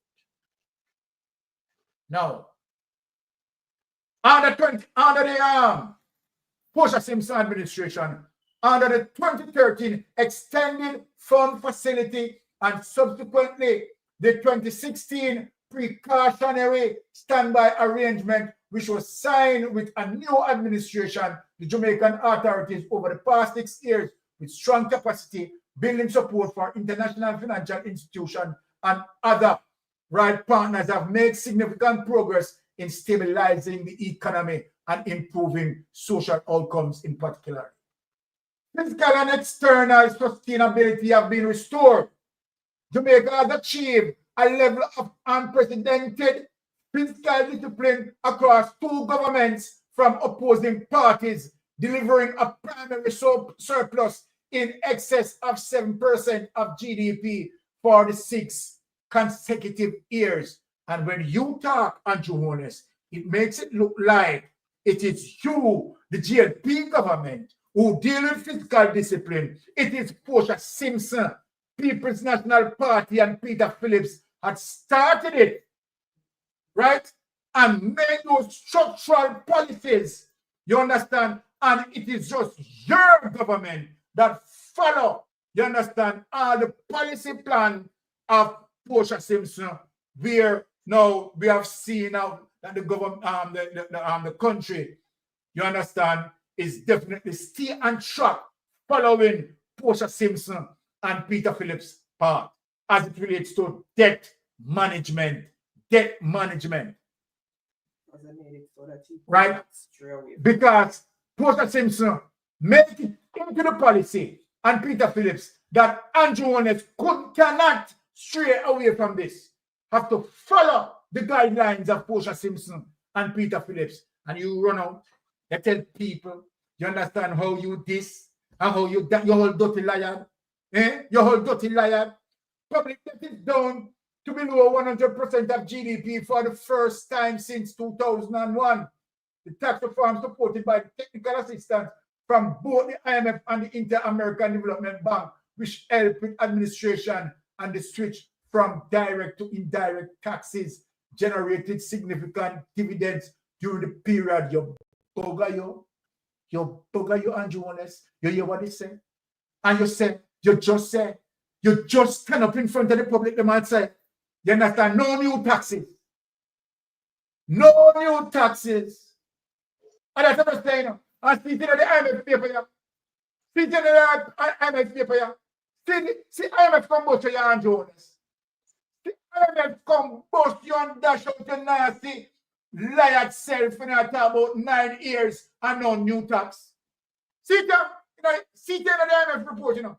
The tax reform supported by technical assistance from both the IMF and the International American Development Bank, which helped with administration and the switch from direct to indirect taxes, generated what? significant dividends during the period. Right? This allowed for some net tax cut in the most recent budget. Right? A first within Jamaica living memory. Unemployment is at all-time low, and growth is gradually improving. Business and consumer confidence are at all-time highs, while the unemployment rate has reached 8%, an all-time low, and poverty is slowly declining, although still high. The economy has grown for 16 consecutive quarters, and the pace is accelerating as sectors that were dormant are now producing. For example, mining, right? Capital and social spending are on the rise. The IMF supported reform program placed a floor on social spending, which the authorities consistently exceeded. Capital spending, which was often crowded out, was completed at about 98% of allocation, with major ongoing road work. Right? Now, let us take that document away, showing Andrew Holness. Now, watch this on, people. Where Mystic Sensation is going. Look where Mystic Sensation is going. Mystic Sensation is going now to the proof to show you that it is Portia Simpson and Peter Phillips that bring back the economy. This is where I'm going. Bring up the document. Congresswoman Waters, welcome Jamaica. Here's the evidence. Here's a clear evidence that people are going to see that it is Portia Simpson and Peter Phillips who bring back the economy. Here's the evidence. Andrew Holness, you never know so we have this. You never know so we have this, Andrew Holness. Congresswoman Waters welcomed Jamaican Prime Minister Portia Simpson Miller at reception with CBC Chairman G.K. Butterfield and Congresswoman Yvette Clark. Now, January 27, 2015. Yesterday, Congresswoman Maxine Waters, ranking members of House Financial Service Committee, welcomed Jamaican Prime Minister Portia Simpson Miller at a reception on Capitol Hill hosted by Congresswoman Waters, Congressional Black Caucus Chairman Congressman G.K. Butterfield, and new Congresswoman Yvette Clark. Right? Let us skip all of those things there of the persons who are there. During the reception, Prime Minister Portia Simpson Miller thanked Congresswoman Waters and members of the CBC task force, including Representative Charles Rangel, Sheila Jackson-Lee, Yvette Clark, and Gregory Meeks for their vocal advocacy in support of Jamaica during Jamaica's negotiation with the IMF. Want to hear that, people? Want to hear that now? These negotiations culminated in the IMF approval of 923.3 million arrangement under the extended fund facility. So this show you as it relates to what Mama P have to go through Maxine Waters, you understand, to talk to the IMF to get this fund to bring back Jamaica for Jamaica on May 1, 2013. This is what Mama P said. Open quote. I really want to thank you, close quote, said Prime Minister Portia Simpson Miller. Open quote again. Had it not been for you, we would not be where we are today. Want to hear that, Jamaica? I want to hear that now. We will never forget the Black Caucus and your contribution to Jamaica economy. People want to listen good. Want to listen good. For you to know, say when Bruce Golding damage the economy of Mama P. You understand? If you bring it back, Congresswoman Waters commended Prime Minister Portia Simpson Miller for her commitment to the people of Jamaica. I want to hear this in a people. Right? The Prime Minister is profoundly concerned for the people of Jamaica, its business people, workers, children, and families, said Congresswoman Waters. It was because of her passion. Now listen to what Waters is saying now. It was because of her passion that we decided to do everything within our power as members of Congress to make certain that Jamaica got the assistance that it needed from the IMF. You hear that, people? So you tell me if Andrew Holness no wicked and cruel in terms of what Andrew Holness around for the campaign now and I talk about physical discipline and I make it look like say him fix Jamaica economy. You know, say the man wicked and cruel. No, people make a read. Congresswoman Waters also congratulated Jamaican officials and the country's sustained economic growth and job creation that prompted IMF Deputy Managing Director Min Zhu to describe the nation's economic transformation as miraculous. People, make me read back that word. Make me read back that item over. Jamaica people, you say when I go to the poll tomorrow morning, remember this. Let me read over this.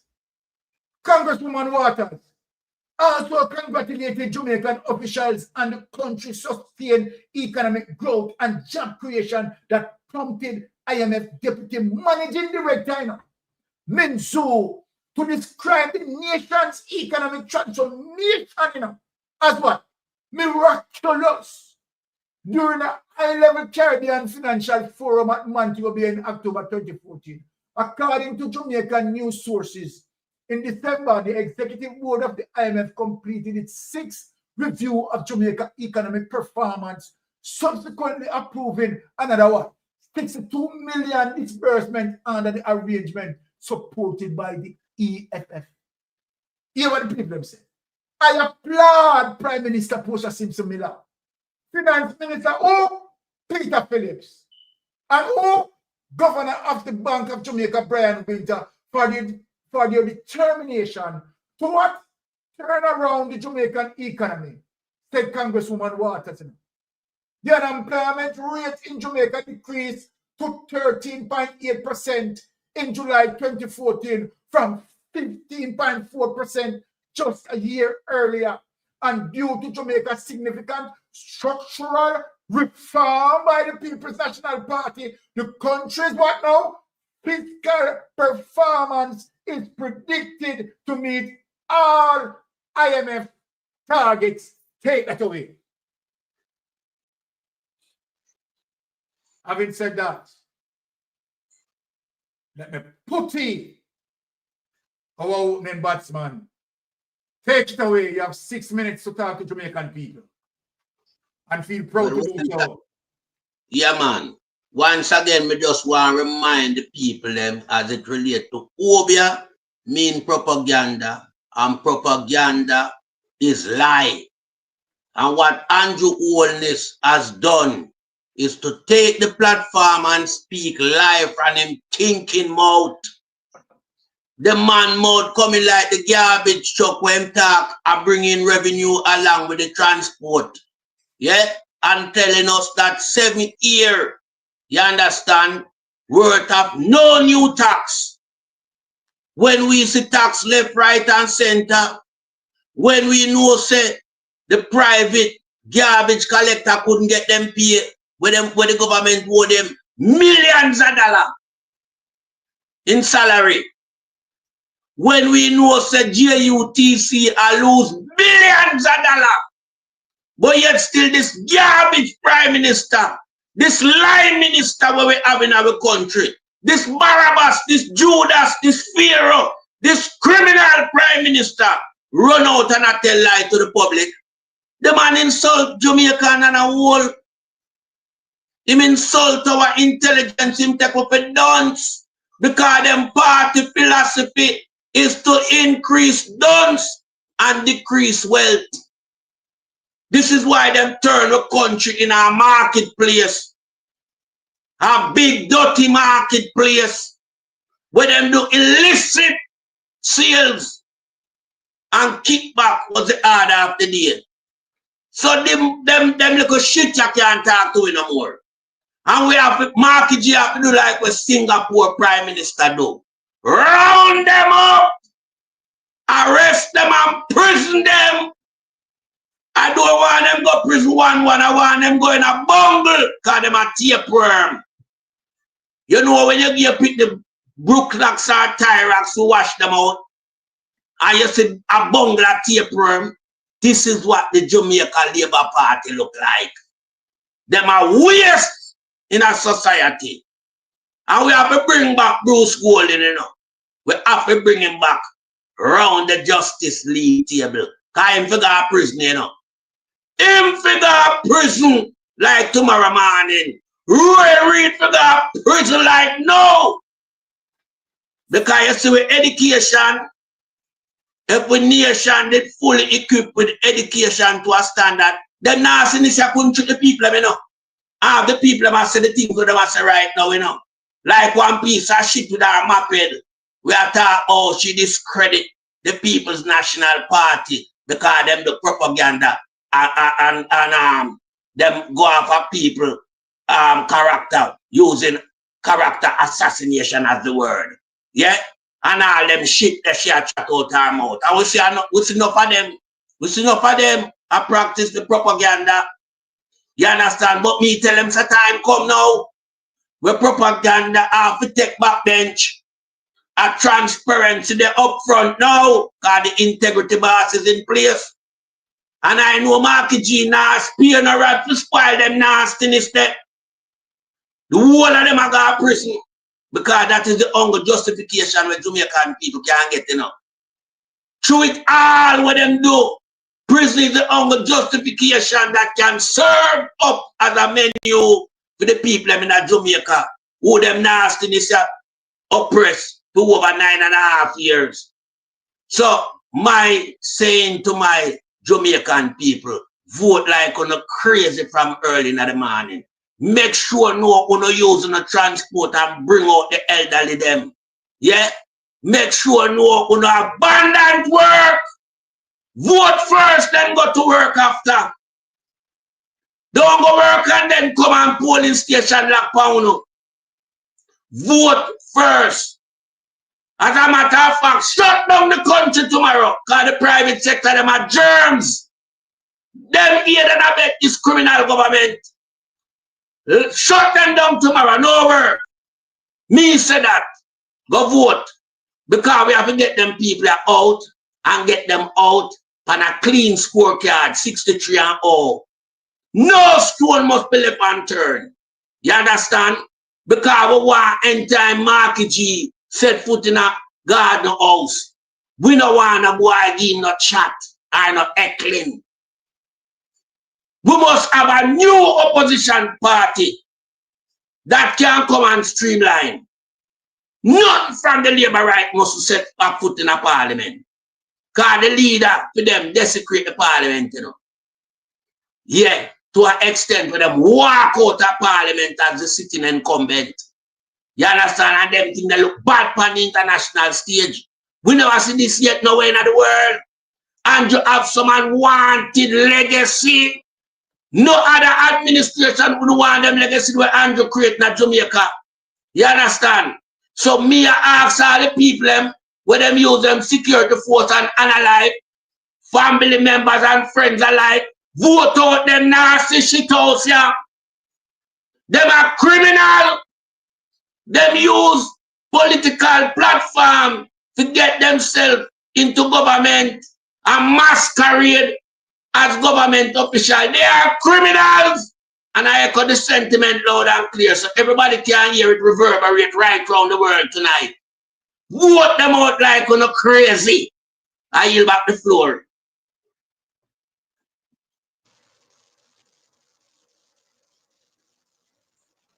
Blaze, how the pot are going so, and after the pot, blaze the fire. We have wonderful ladies Pinks with us cool down melting pot heading up.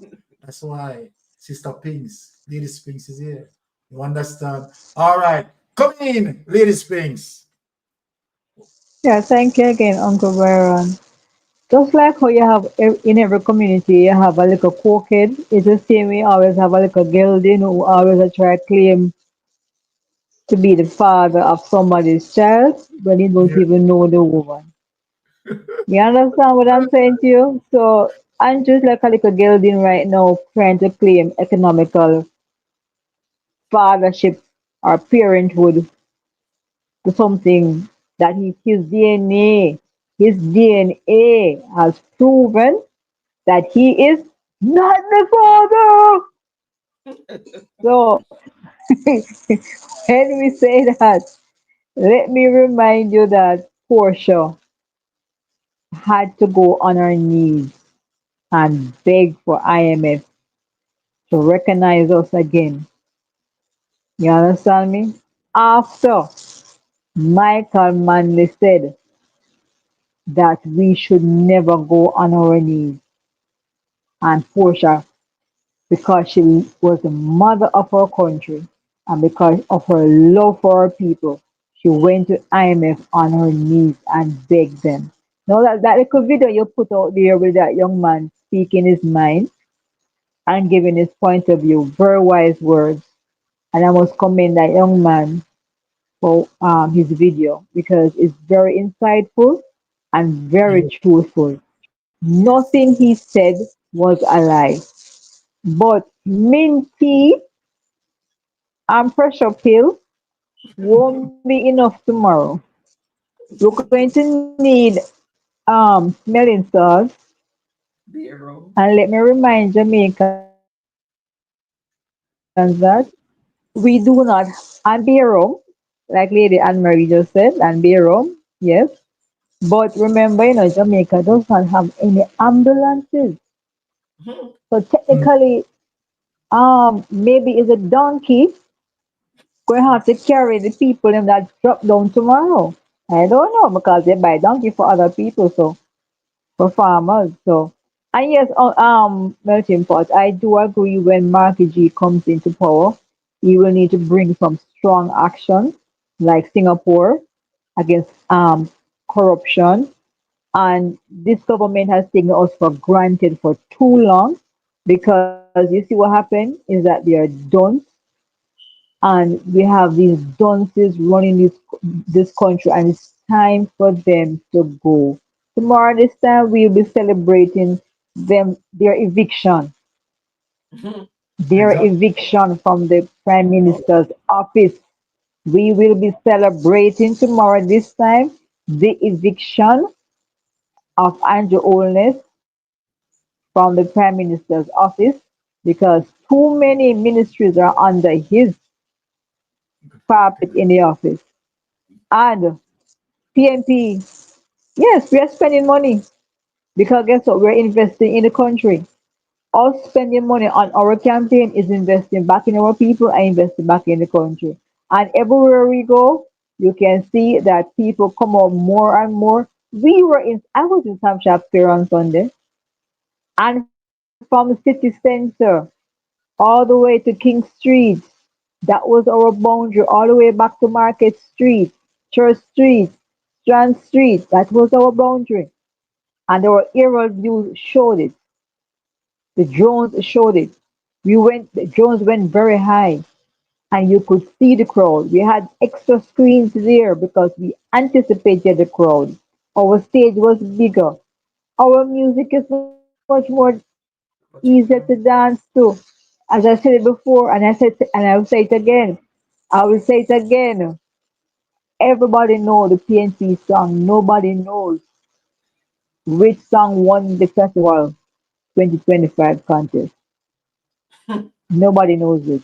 Can anybody tell me? Can anybody tell me? Can anybody tell me? No. And PNP people, come out tomorrow. Pray before you leave out. Pray before you go to your bed tonight. And pray before you leave out in the morning. Drink a cup of tea, drink some coffee. Come out, vote early. I am imploring my people in Northwestern James to come out early and vote. Do not let anybody distract you from voting tomorrow. No matter what happens tomorrow, come out and vote. If you have to walk, ride a bicycle, ride a bike, hitch a ride, be there because your vote is important tomorrow. We need Strong outside that Parliament House. I yield the floor. Definitely so. And having said that, thank you, Spinks, for your wonderful input. Let us bring in Brother Ratigan in the space.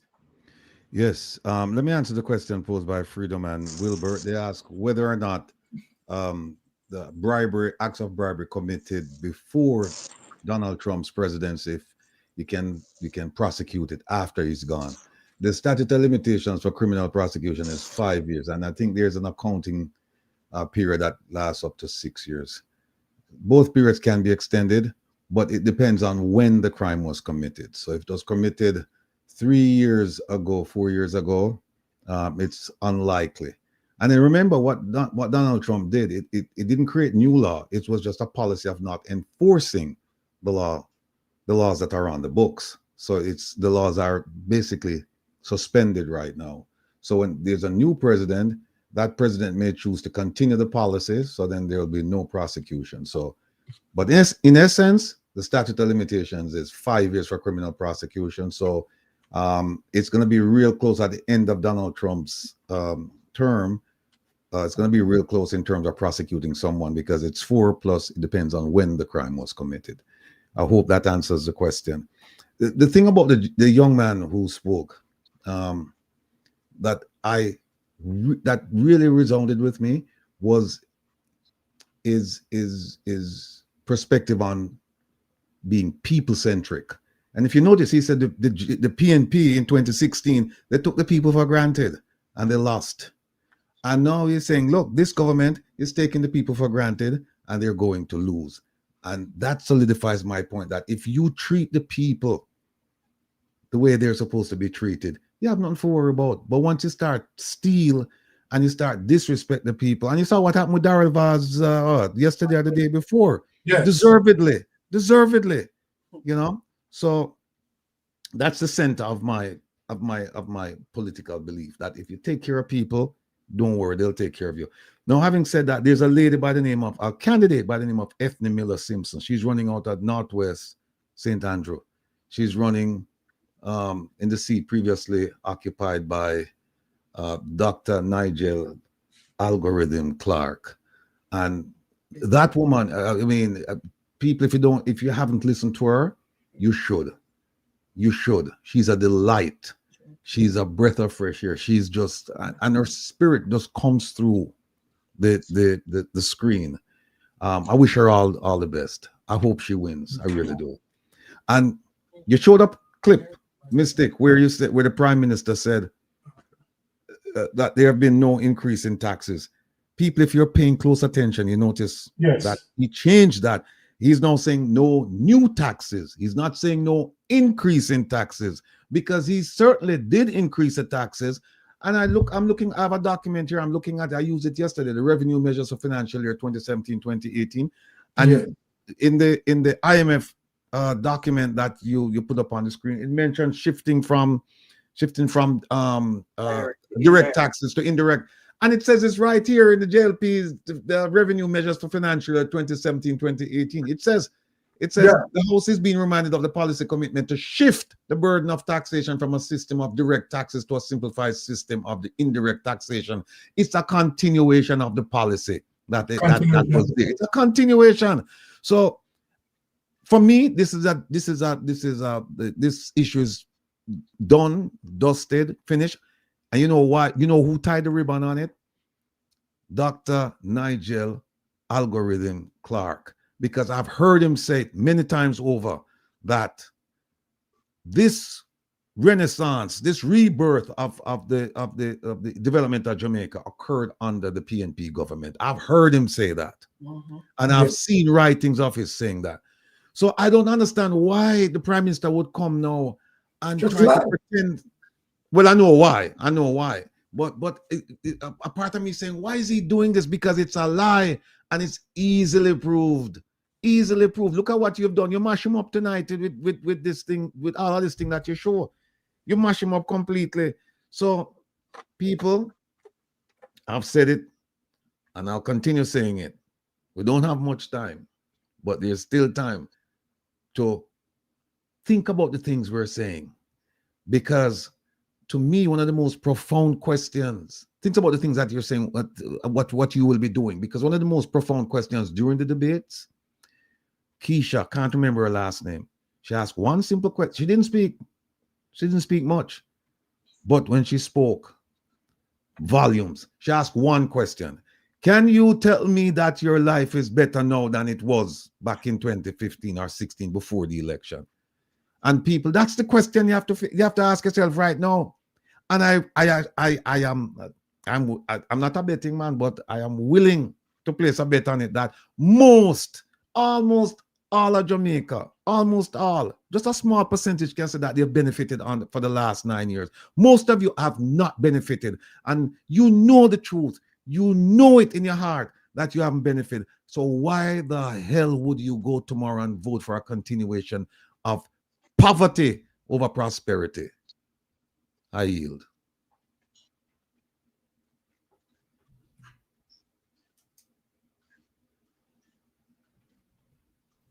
Yeah, thank you for that, Brother Rachi.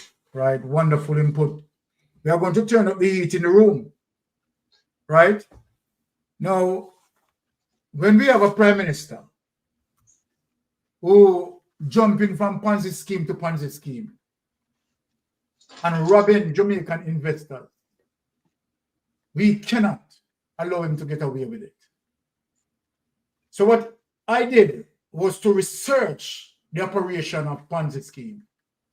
And the reason for me to do that is to show Jamaica that Andrew Honest is no ordinary account holder, right, as it relates to the Ponzi schemes. No. Andrew Honest, right, is a part of the organizer. Andrew Honest plays at the top of the pyramid.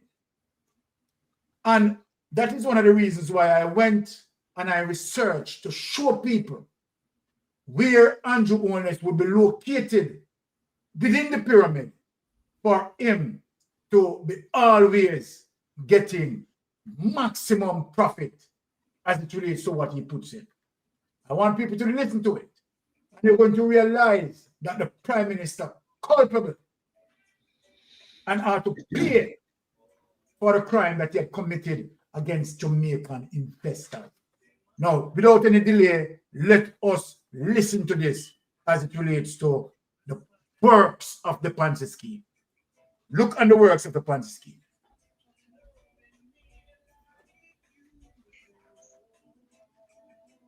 Hey there. Ever heard of a Ponzi scheme? Maybe you've heard the word Ponzi scheme. No, it's not a new type of pasta. A Ponzi scheme is a type of scam where the scammer promises high returns on investments, but instead of making real profits, they pay early investors with money from new investors. So it's just money being shuffled around. The scheme is named after Charles Ponzi, who became infamous for promising investors a 50% return on their money in just 45 days by supposedly investing in international postal reply coupons. But there were no real investments. He just used the new investors' money to pay the old investors. So how does a Ponzi scheme really work? Let's break it down with an example. Imagine Bob starts a fake investment company and promises people they'll get double their money back in a month. Sounds too good to be true, right? That's because it is. Bob convinces 5 people to invest $100 each, so he collects $500. But instead of investing it, Bob spends it on a fancy vacation. Now it's time to pay the investors. Bob doesn't have any real profits, so he needs more money. He convinces 12 new people to invest $100 each. Now, he has $1,200 from the new investors. Bob uses this new money to pay back the original 5 investors, giving them $200 each as promised, and keeping the remaining $200 for himself. The original investors are thrilled and tell their friends about the great returns. With these new endorsements, Bob attracts even more investors. He keeps using money from new investors to pay returns to earlier investors. But here's the problem. This only works if there are always more new investors. If people start asking for their money back, or if Bob can't find new investors, the whole scheme collapses. Why? Because Bob isn't making any real profits. He's just using the new investors' money to pay the old investors. So, when investors start wanting their money back, Bob doesn't have enough money to pay everyone. Imagine everyone wants their money back at the same time. Bob needs to pay $2,000, but he only has $1,000 from the last group of new investors. He's $1,000 short, and without new money coming in, he can't pay the old investors, and that's when the whole scheme collapses. One of the most famous Ponzi schemes was by Bernie Madoff, who pulled off the biggest Ponzi scheme in history, scamming billions of dollars from thousands of investors. He offered investment returns in the range of 10% to 20%, which seemed so good, but not too suspicious. As he used to be the chair of NASDAQ in the early 1990s, he had a good reputation and made lots of investors believe him. He successfully ran the Ponzi scheme for 17 years until the 2008 recession. As the recession hit and more investors withdrew their money, he couldn't pay their returns anymore. To make it worse, he admitted his wrongdoings to his sons, Mark and Andrew. His sons reported him to the federal police, the whole scheme collapsed, and he was sentenced to 150 years in prison. So remember, if an investment opportunity sounds too good to be true, it's probably Ponzi scheme. Always do your research and be wary of promises of guaranteed high returns with little or no risk. And of course, don't try this at home. If you want me to make other videos about these tricks, please like and subscribe. Okay. So I am playing that. I'm telling Jamaica that Andrew Holness was not just in Cash Plus or as a one-off thing. Andrew Holness know what the end product of these Ponzi schemes that they are going to scrap, that they are going to crash. But Jamaica, I'm going to give you a big surprise. It is going to show you that Andrew Holness was not only in the Ponzi scheme. It is going to show you that the corrupter of the Ponzi scheme admitted in court that he had given the Jamaica Labour Party $5 million US.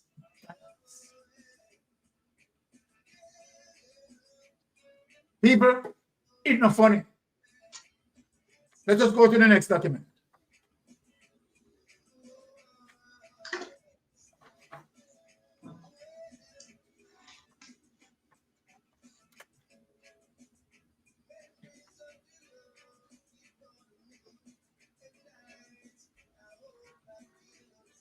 Now, here it is over today. Haven't Jamaicans learned anything from Cash Plus?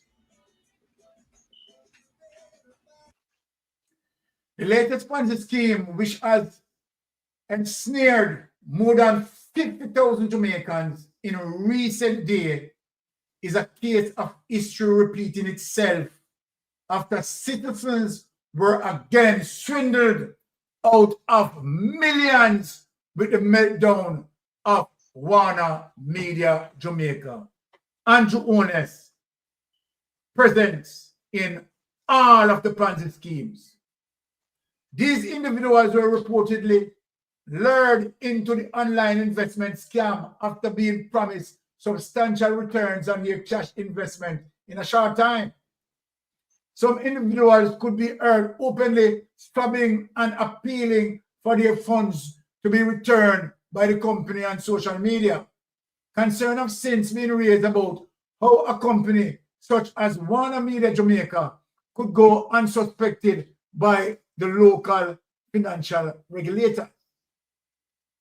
However, political analysis and businessman Kevin O'Brien Chang says there is not much any government can do to protect individuals from their own greed. That is what Kevin Chung said. As the famous quote states, those who forget the past are condemned to repeat it. Ponzi schemes have been happening for hundreds of years all over the world. We had Cash Plus that Andrew Holness involved in, and Olent that Andrew Holness involved in. A few years back, many Jamaicans lost millions of dollars that Andrew Holness partake of investors' money. But apparently, many people learned nothing. Chang said, well, Andrew Holness, my friend, there is not much any government can do to protect some people from their own greed. That's how you want to put it, Dennis Strong. No wonder why Andrew Holness call you now and put you in a Fed, because that's how you want to put it. If Jamaica could survive Olent and Cash Plus, it can survive its latest scam. Want to hear that? Want to hear that? That is coming from Dennis Strong. In the meantime, we should all remember the old adage, if it seems too good to be true, it usually is, he added. So that's why now you have fit now feel like go and do honest. You understand? Your ear, no, we just want people to see your mentality. You know? A few years ago, a similar scheme called Cash Plus frees some 40,000 investors of billions after it collapsed in 2008. And who was a part of that, Dennis Trump? Andrew Holness. Right? Andrew Holness. Let us get to the next document.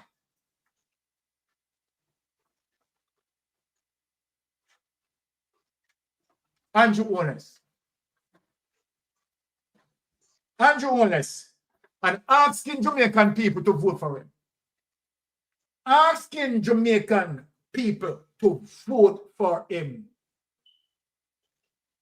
Now, look at the trickery and the damage of Cash Plus and Olin. Hold on a people. Yeah?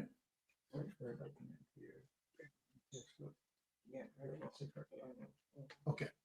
Persons who invested in overseas Lockheed International Corporation, Olin Corporation, Olin TCI Corporation. Me not know say Olin have all of them something here, you know. Right? Olin TCI Corporation Limited and RTCI FX Traders Limited between February 3, 2005 through July 15, 2008 may be eligible to receive compensation from the United States government. Now, let us get into this. Tampa, Florida, May 8, 2013. The following statement is being issued by the United States Department of Justice. People, I want you to listen to this, you know.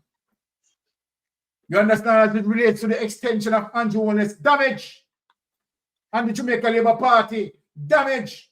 Person who lost money from investment in companies operated by David A. Smith doing business as overseas Lockheed International Corporation, Olin, and related companies may be eligible to receive compensation from the United States government.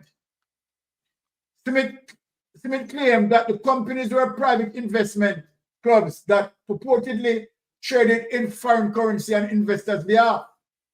Smith made false and fraudulent statements indicating that members could expect high returns on their investment with low risk to principal. Rather than investing the funds as promised, Smith used them for personal gain and paid returns using new investors' money in a classic Ponzi scheme. Smith was convicted in the U.S. District Court for the Middle District of Florida in September 2011 and multiple counts of wire fraud and money laundering. In the case of the United States, David A. Smith, right, as part of his criminal sentence, Smith was ordered to forfeit assets seized by federal authorities. The forfeited will be returned to victims of the scheme. Just Google, just doing a Google. And I can't find it right. Different article. The forfeited funds will be returned to victims of the scheme through a process called remission. To be considered for remission, a petition for remission form must be submitted to the remission administrator. A copy of the petition form can be obtained from the remission administration. Right? Persons needed assistance in completing the petition form or with questions about remission. Right? Now, let me show you now. Right? Let me Google. Right? Where Olin had given JLP government, right, $5 million out of the money. Let me get that information for you people. I did have it, but I don't know where it went. Let me just give it. Okay. All right. I have the document, people. Document is here. Coming from the Jamaica cleaner. Let me just. I'm showing you the wickedness. Right? Showing you the wickedness of Andrew Holness and the Jamaica Labour Party against Jamaican people. Robbing the Jamaican people. Right? Yeah, let's put it up. I am showing that document that the Jamaica Labour Party involved in this.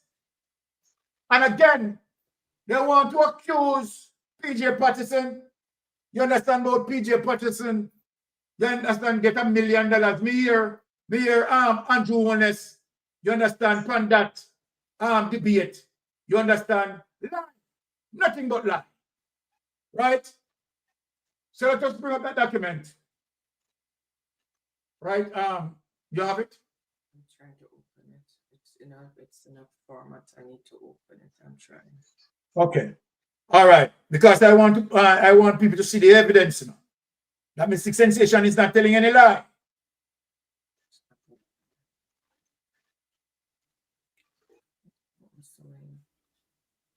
Hold on, let me come with it, people.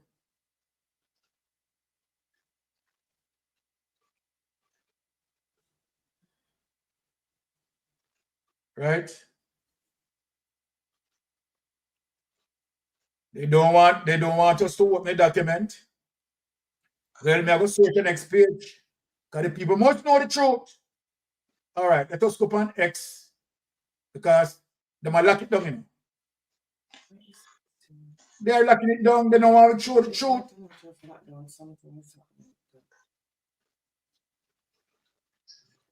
So, click on this.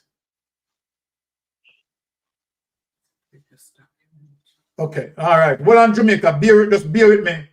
Because you know, Mystic Sensation, right? Let me see another document. Right, we want the people to see what Andrew Honest and the Jamaica Labour Party has been doing. Okay, all right, let's do this. Okay, let's send you this one. Okay, take this one. Take this one. I want Jamaican people to witness the purity. Right? So let me come up with a document. Right?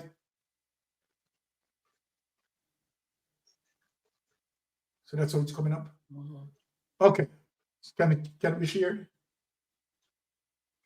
There's no document there. What you're going to read?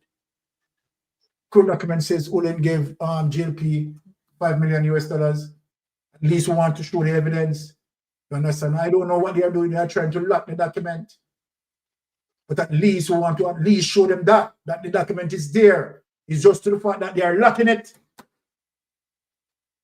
So we want to show the Jamaican people.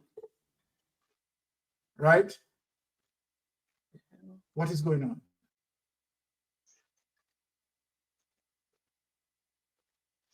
Doing something with the computer. So they don't want us to show it. Eh? People, just bear with us. Bear with us, because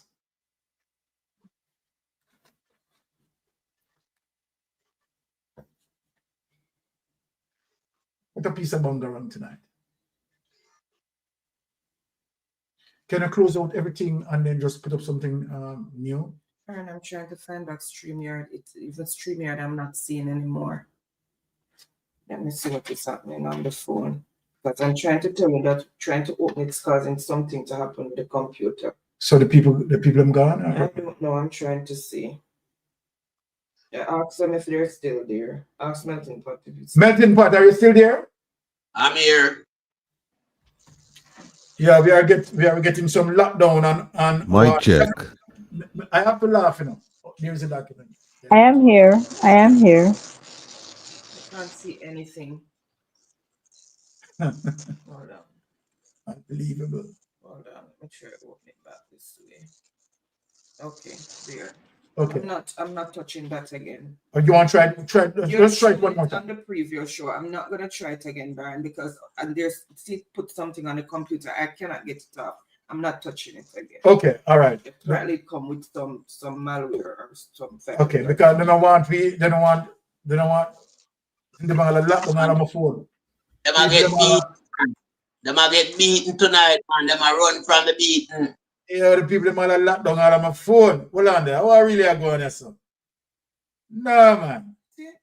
Them can't stop the movement, you know. How to get this off the computer when we finish the show. And them can't stop the classroom where we are teach on here, so. Try as them might, them cannot. And all this right. is why this Sir B, let me just drop that piece in the meantime. Okay. This is why. What on the melting pot? Let me just read out what on my phone, because show them how we put it up. All right. All right. Let me read it. Court document says Olin gave Jlp 5 million US dollars. The Jamaica Labour Party says it will be investigating the claim in a Turks and Caicos Supreme Court document that Simit had donated. In the court document, Simit had donated 5 million US dollars to the Jamaica Labour Party for campaign in 2007. So if I do, they don't want us to bring out the document and them lock it. That's something. This is why these people are evil, you know. Jamaica people, Andrew Holness and the Jamaica Labour Party robbed the investors. Olin had given Andrew Holness and the Jamaica Labour Party 5 million US dollars to run campaign in 2007. Now, let me bring in space. Tell them that, yes, yeah, they can't stop us from presenting the truth. Yes, go ahead. Me have that document. You have the document? Yes, so I know it factual way I said. Okay, you can read it out? You can open it and read it out? No, it depends on the phone that I use. Okay, all right, cool. All right, go ahead, Martin Point. Yeah, me have a problem with a candidate to see them put forward in a St. Catherine Eastern. Yeah? Him go by the name of Dwight Peku with a certain entitlement, you know, preceding the name. An entitlement will say Reverend. But me have him as AK Dwight Patu. Him is not no Peku, he's a Patu. Him can't see. So them go film in the darkest of night and drive in this. How can you be a reverend and you place yourself in a party like the Jamaica Labour Party where you know so them are robber and criminal and thief, corrupted element in our society, and a reverend find himself around them, where you have people like Warmington, Babsy Grange, Robert Miller, Delroy Dubney, Christopher Dead Baby Tough Tongue, Kenisha Morrison, and Newton Amos. You know him that they are unspared, him and alive, no youth. And them eat garbage that them put up in a St. Catherine. Yeah? Eat garbage. You understand? Because this reverend becomes a garbage, you know. I mean, I take back my word. Me could never be a reverend and put forward my service as a Jamaica Labour Party candidate. No way. So this guy is a Patu. Him is not Peku. I yield back the floor. All right. Blessings, Sister Pink, squeeze in terms of the information that we are putting out here tonight. Is hot like lava. Well, Uncle Byron, Dennis Strong's statement, you know, that he made is just basically to try and justify to the public what his friend is doing. We all know by now what Ponzi schemes are. If you don't know, everybody can Google it and try and educate themselves because everybody now supposed to have a smart device. And to admit that $5 million US was given to the Jamaica Labour Party, the JLP Labour Party. Let me say that again. The JLP Labour Party received $5 million US from the Ponzi scheme. It proves that this is a kickback for the government to look the other way. And time again, we have seen that the government benefits from these Ponzi schemes, and the government meaning either the prime minister or his friends benefiting from these. Because then the strong statement, you know, I wonder if he had any investments in the same Ponzi scheme as the Andrew Holness. I wonder if he's involved also in the background of the Ponzi scheme. Because remember, you know, Dennis Strong is also or was an accountant for Andrew Holness. So he's going to come out and justify Andrew's and do the victim blaming thing because what his statement said, only greedy people Only a greedy person would invest in a Ponzi scheme. Yet his friend is at the top of the Ponzi scheme. So just like how they did Usain Bolt, victim blame him. That's what they keep doing. They keep blaming the people who they con and rob. And it's the same thing happening in this election. They come out and they victim blame and try and con us again to vote for them. But the comrades who are here and who are strong know better. We saw that lady at Mount Vernon, how she run off, how she dismissed Jlp'S. And even since today, I saw another video of another school bus having another incident again, and the school year is not yet started. Jlp'S, you're going to wear short pants.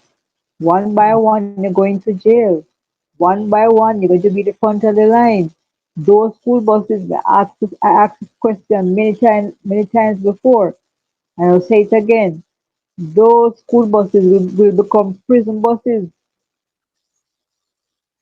for the Jamaica Labour Party members and their cronies who are involved in all of these schemes to take money from out of our pocket.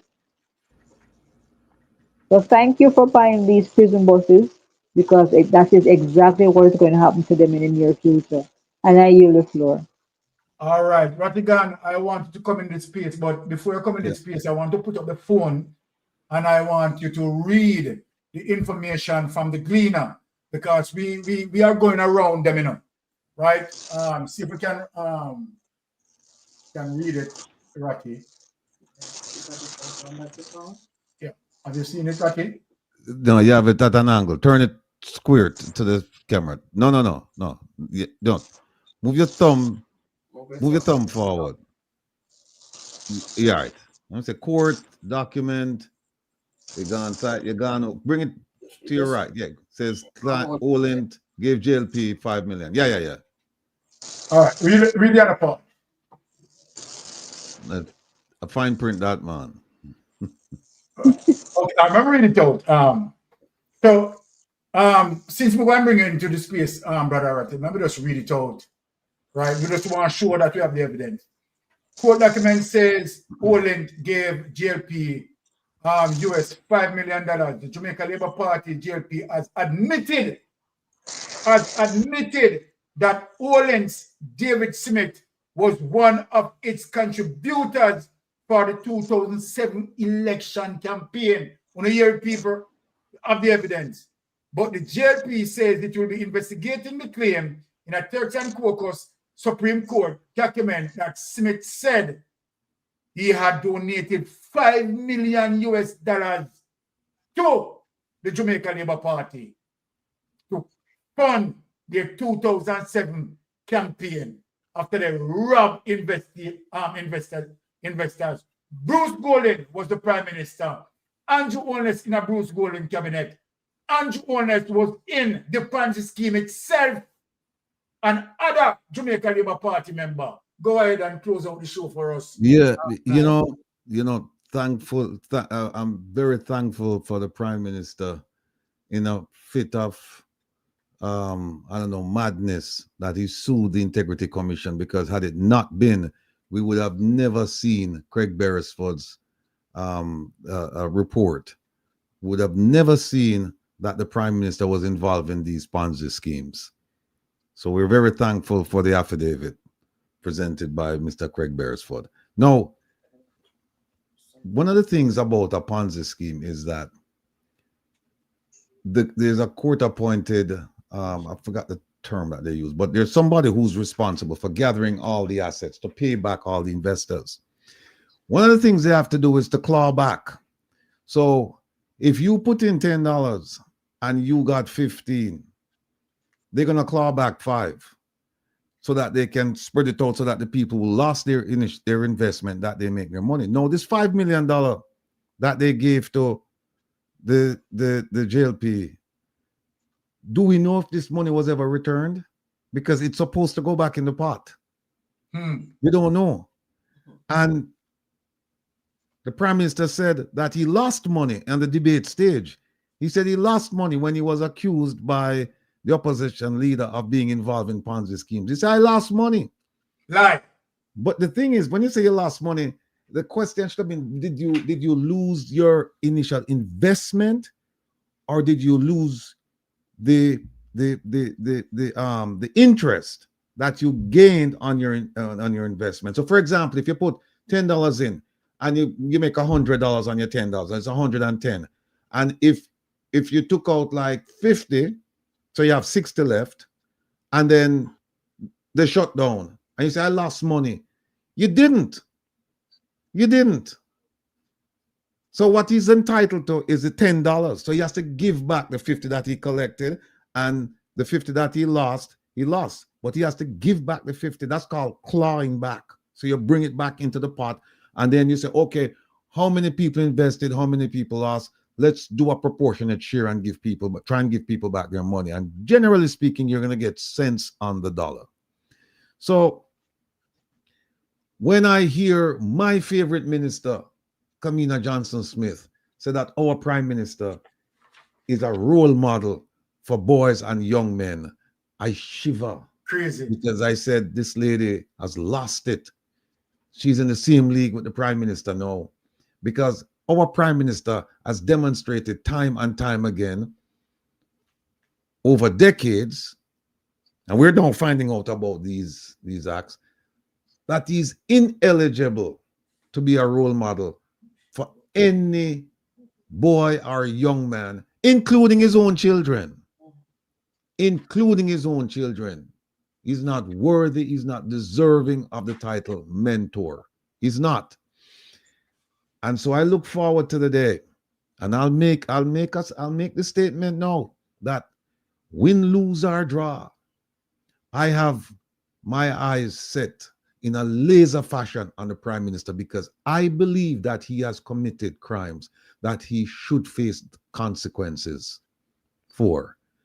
And I'm going to do everything in my power to pursue him and bring him to justice. One way or the other, I am not going to stop. I'm locked in on him. Exactly. I'm also locked in on Mr. Vaz. Yep.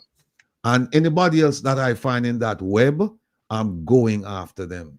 And Mr. Vaz, just so you know, we found the person that they call the Phantom. We have the file on the Phantom, and it's just a matter of time. It is just a matter of time. So you can run, you can hide, you can proclaim that, well, this is my last election. We hope and we intend that it's your last election and that you lose. We hope. But we'll lose our draw, sir. I am coming. And as for Mr. Paul East, you do what you have to do, because I'm sure the Prime Minister is now calling you and telling you, don't do it. Don't sue Rattigan, because if you do, all of my business is going to come out the street through discovery and through deposition, because I have some questions I want to ask you, Mr. Paul East, and I want to ask the Prime Minister. So even though I'm not inviting a lawsuit, I'm not running away from one. I lean into the wind. I lean into the wind. And so I wish members of the opposition all the best, because I've looked long and hard. I've searched far and wide to find someone in the government that I could say, well, say the government, not that bad. Here's one person over here. And I found one person, one. And I must tell you that I'm disappointed in that one person because of a financial issue. That person has spent money that is not commensurate with his salary.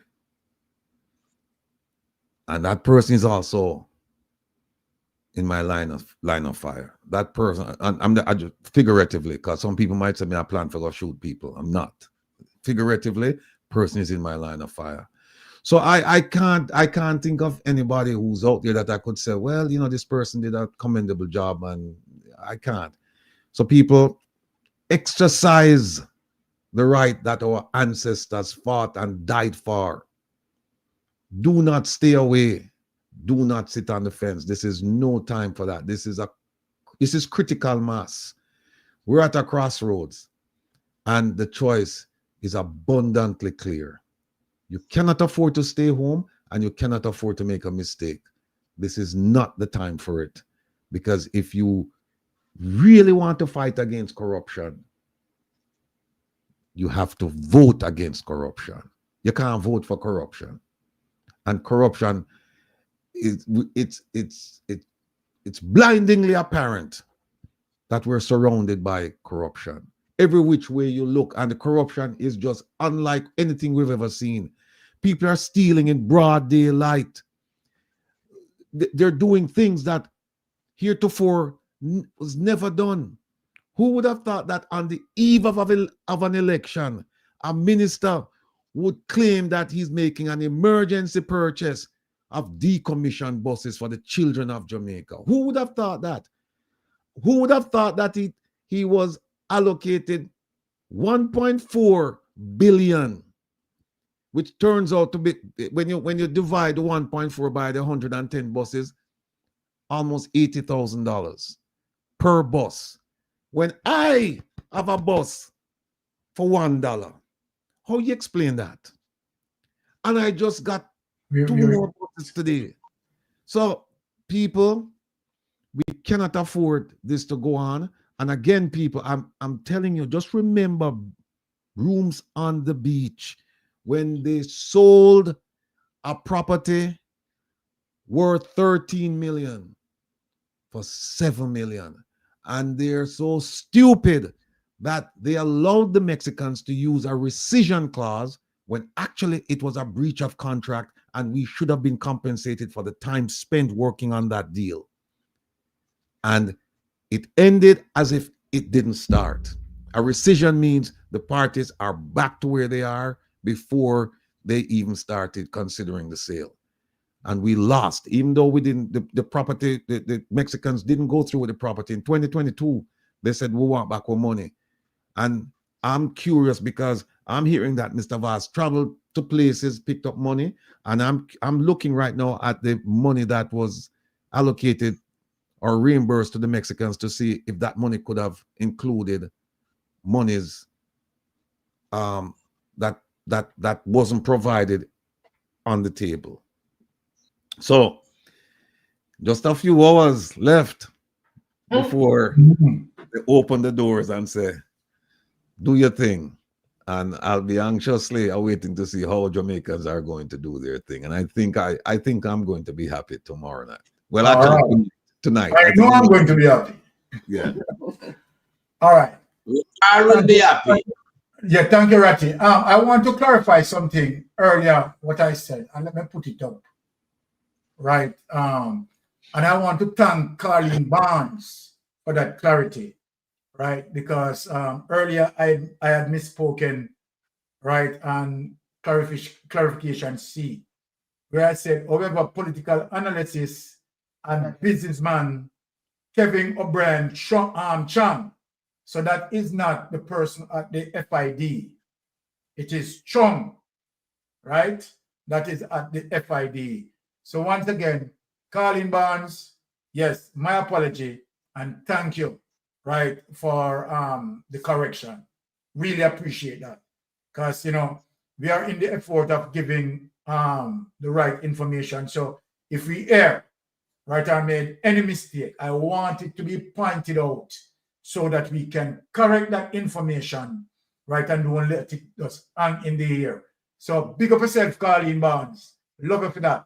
All right. Now, so let me just say we are going to put up, we will be starting early tomorrow morning. So, wifey, do you think in terms of demonstrate what you're demonstrating? Yeah. Okay. So we have the general election, of course, tomorrow. Right. The panelists will be Ratigan, Melting Pot, right? Lady Spinks, right? Rowan James, right? And of course, we'll having Tara Jlp'S as well, right on the panel. So tune in with us tomorrow morning. We're starting early, and it is from 7 a.m. to close, right? Because you know that between the period 7 p.m. to 8 p.m., of course, Mark Jefferson Golden will be our new Prime Minister. Trust me, people, we are going to have dialogue after that. Because as I said, people are going to finding their ticket and trying to leave. Let me just hand over to Wifey for to close us out. Wifey. Okay, guys. Again, thank you so much as usual for tuning in. Thank you thank you to the new subscribers. Thank you for those who have been with us from before. And I just want to say again, please, please, please, if you know of someone who needs to get out to vote and they are not that able, please help each other, because every single vote counts. Make sure you have your ID, go out early to vote, and make sure you know your polling station. As Pink had said, you can go on the Electoral Office of Jamaica website, put in your information, and it will tell you exactly where you should go and vote. And make sure you get there early, so if there's any sort of mistake that's made that needs to be clarified, so you can get your vote done, and then it doesn't turn out into a long, lengthy process or you're turned away. So make sure that you are early. Make sure that you have everything that you need so that the process can go smoothly. And do not let anyone intimidate you from voting. It is your constitutional right. So make sure that you go and exercise your constitutional right, because this election is a very consequential one, as we keep saying, because the future of our country and the future of our next generation depends on it. So make sure that you go out there and make informed decisions and vote, because our future depends on the decision that you make tomorrow. So those who are on the fence, please get off the fence, get out and vote tomorrow. The fence now go pop down by the time you come back. So come off of the fence and go and vote. Please, I'm begging each and every one of you, for the sake of our country and the sake of the future generation. And with that said, we will see you tomorrow morning, bright and early. Hope I can look bright-eyed and bushy-tailed, but I will be here. Thank you to all the panelists. Thank you to everyone in the chat. And please do not sell your vote. Please do not sell your vote. Right? So see you in the morning, and bless up, walk good, stay safe. Love you. Until later. All right. Bless up, bless up, bless up. Blessings. I know why you come to me with that foolishness, you know. You elect a prime minister, and is a prime minister run the country. It is time we learn to hold our leaders accountable for their actions and stop making excuses for them. Stop making excuses. Otherwise, go elect the people who really run in the country. And I don't want the right stand that stupid argument. Hold the people you elect accountable and stop making excuses for them.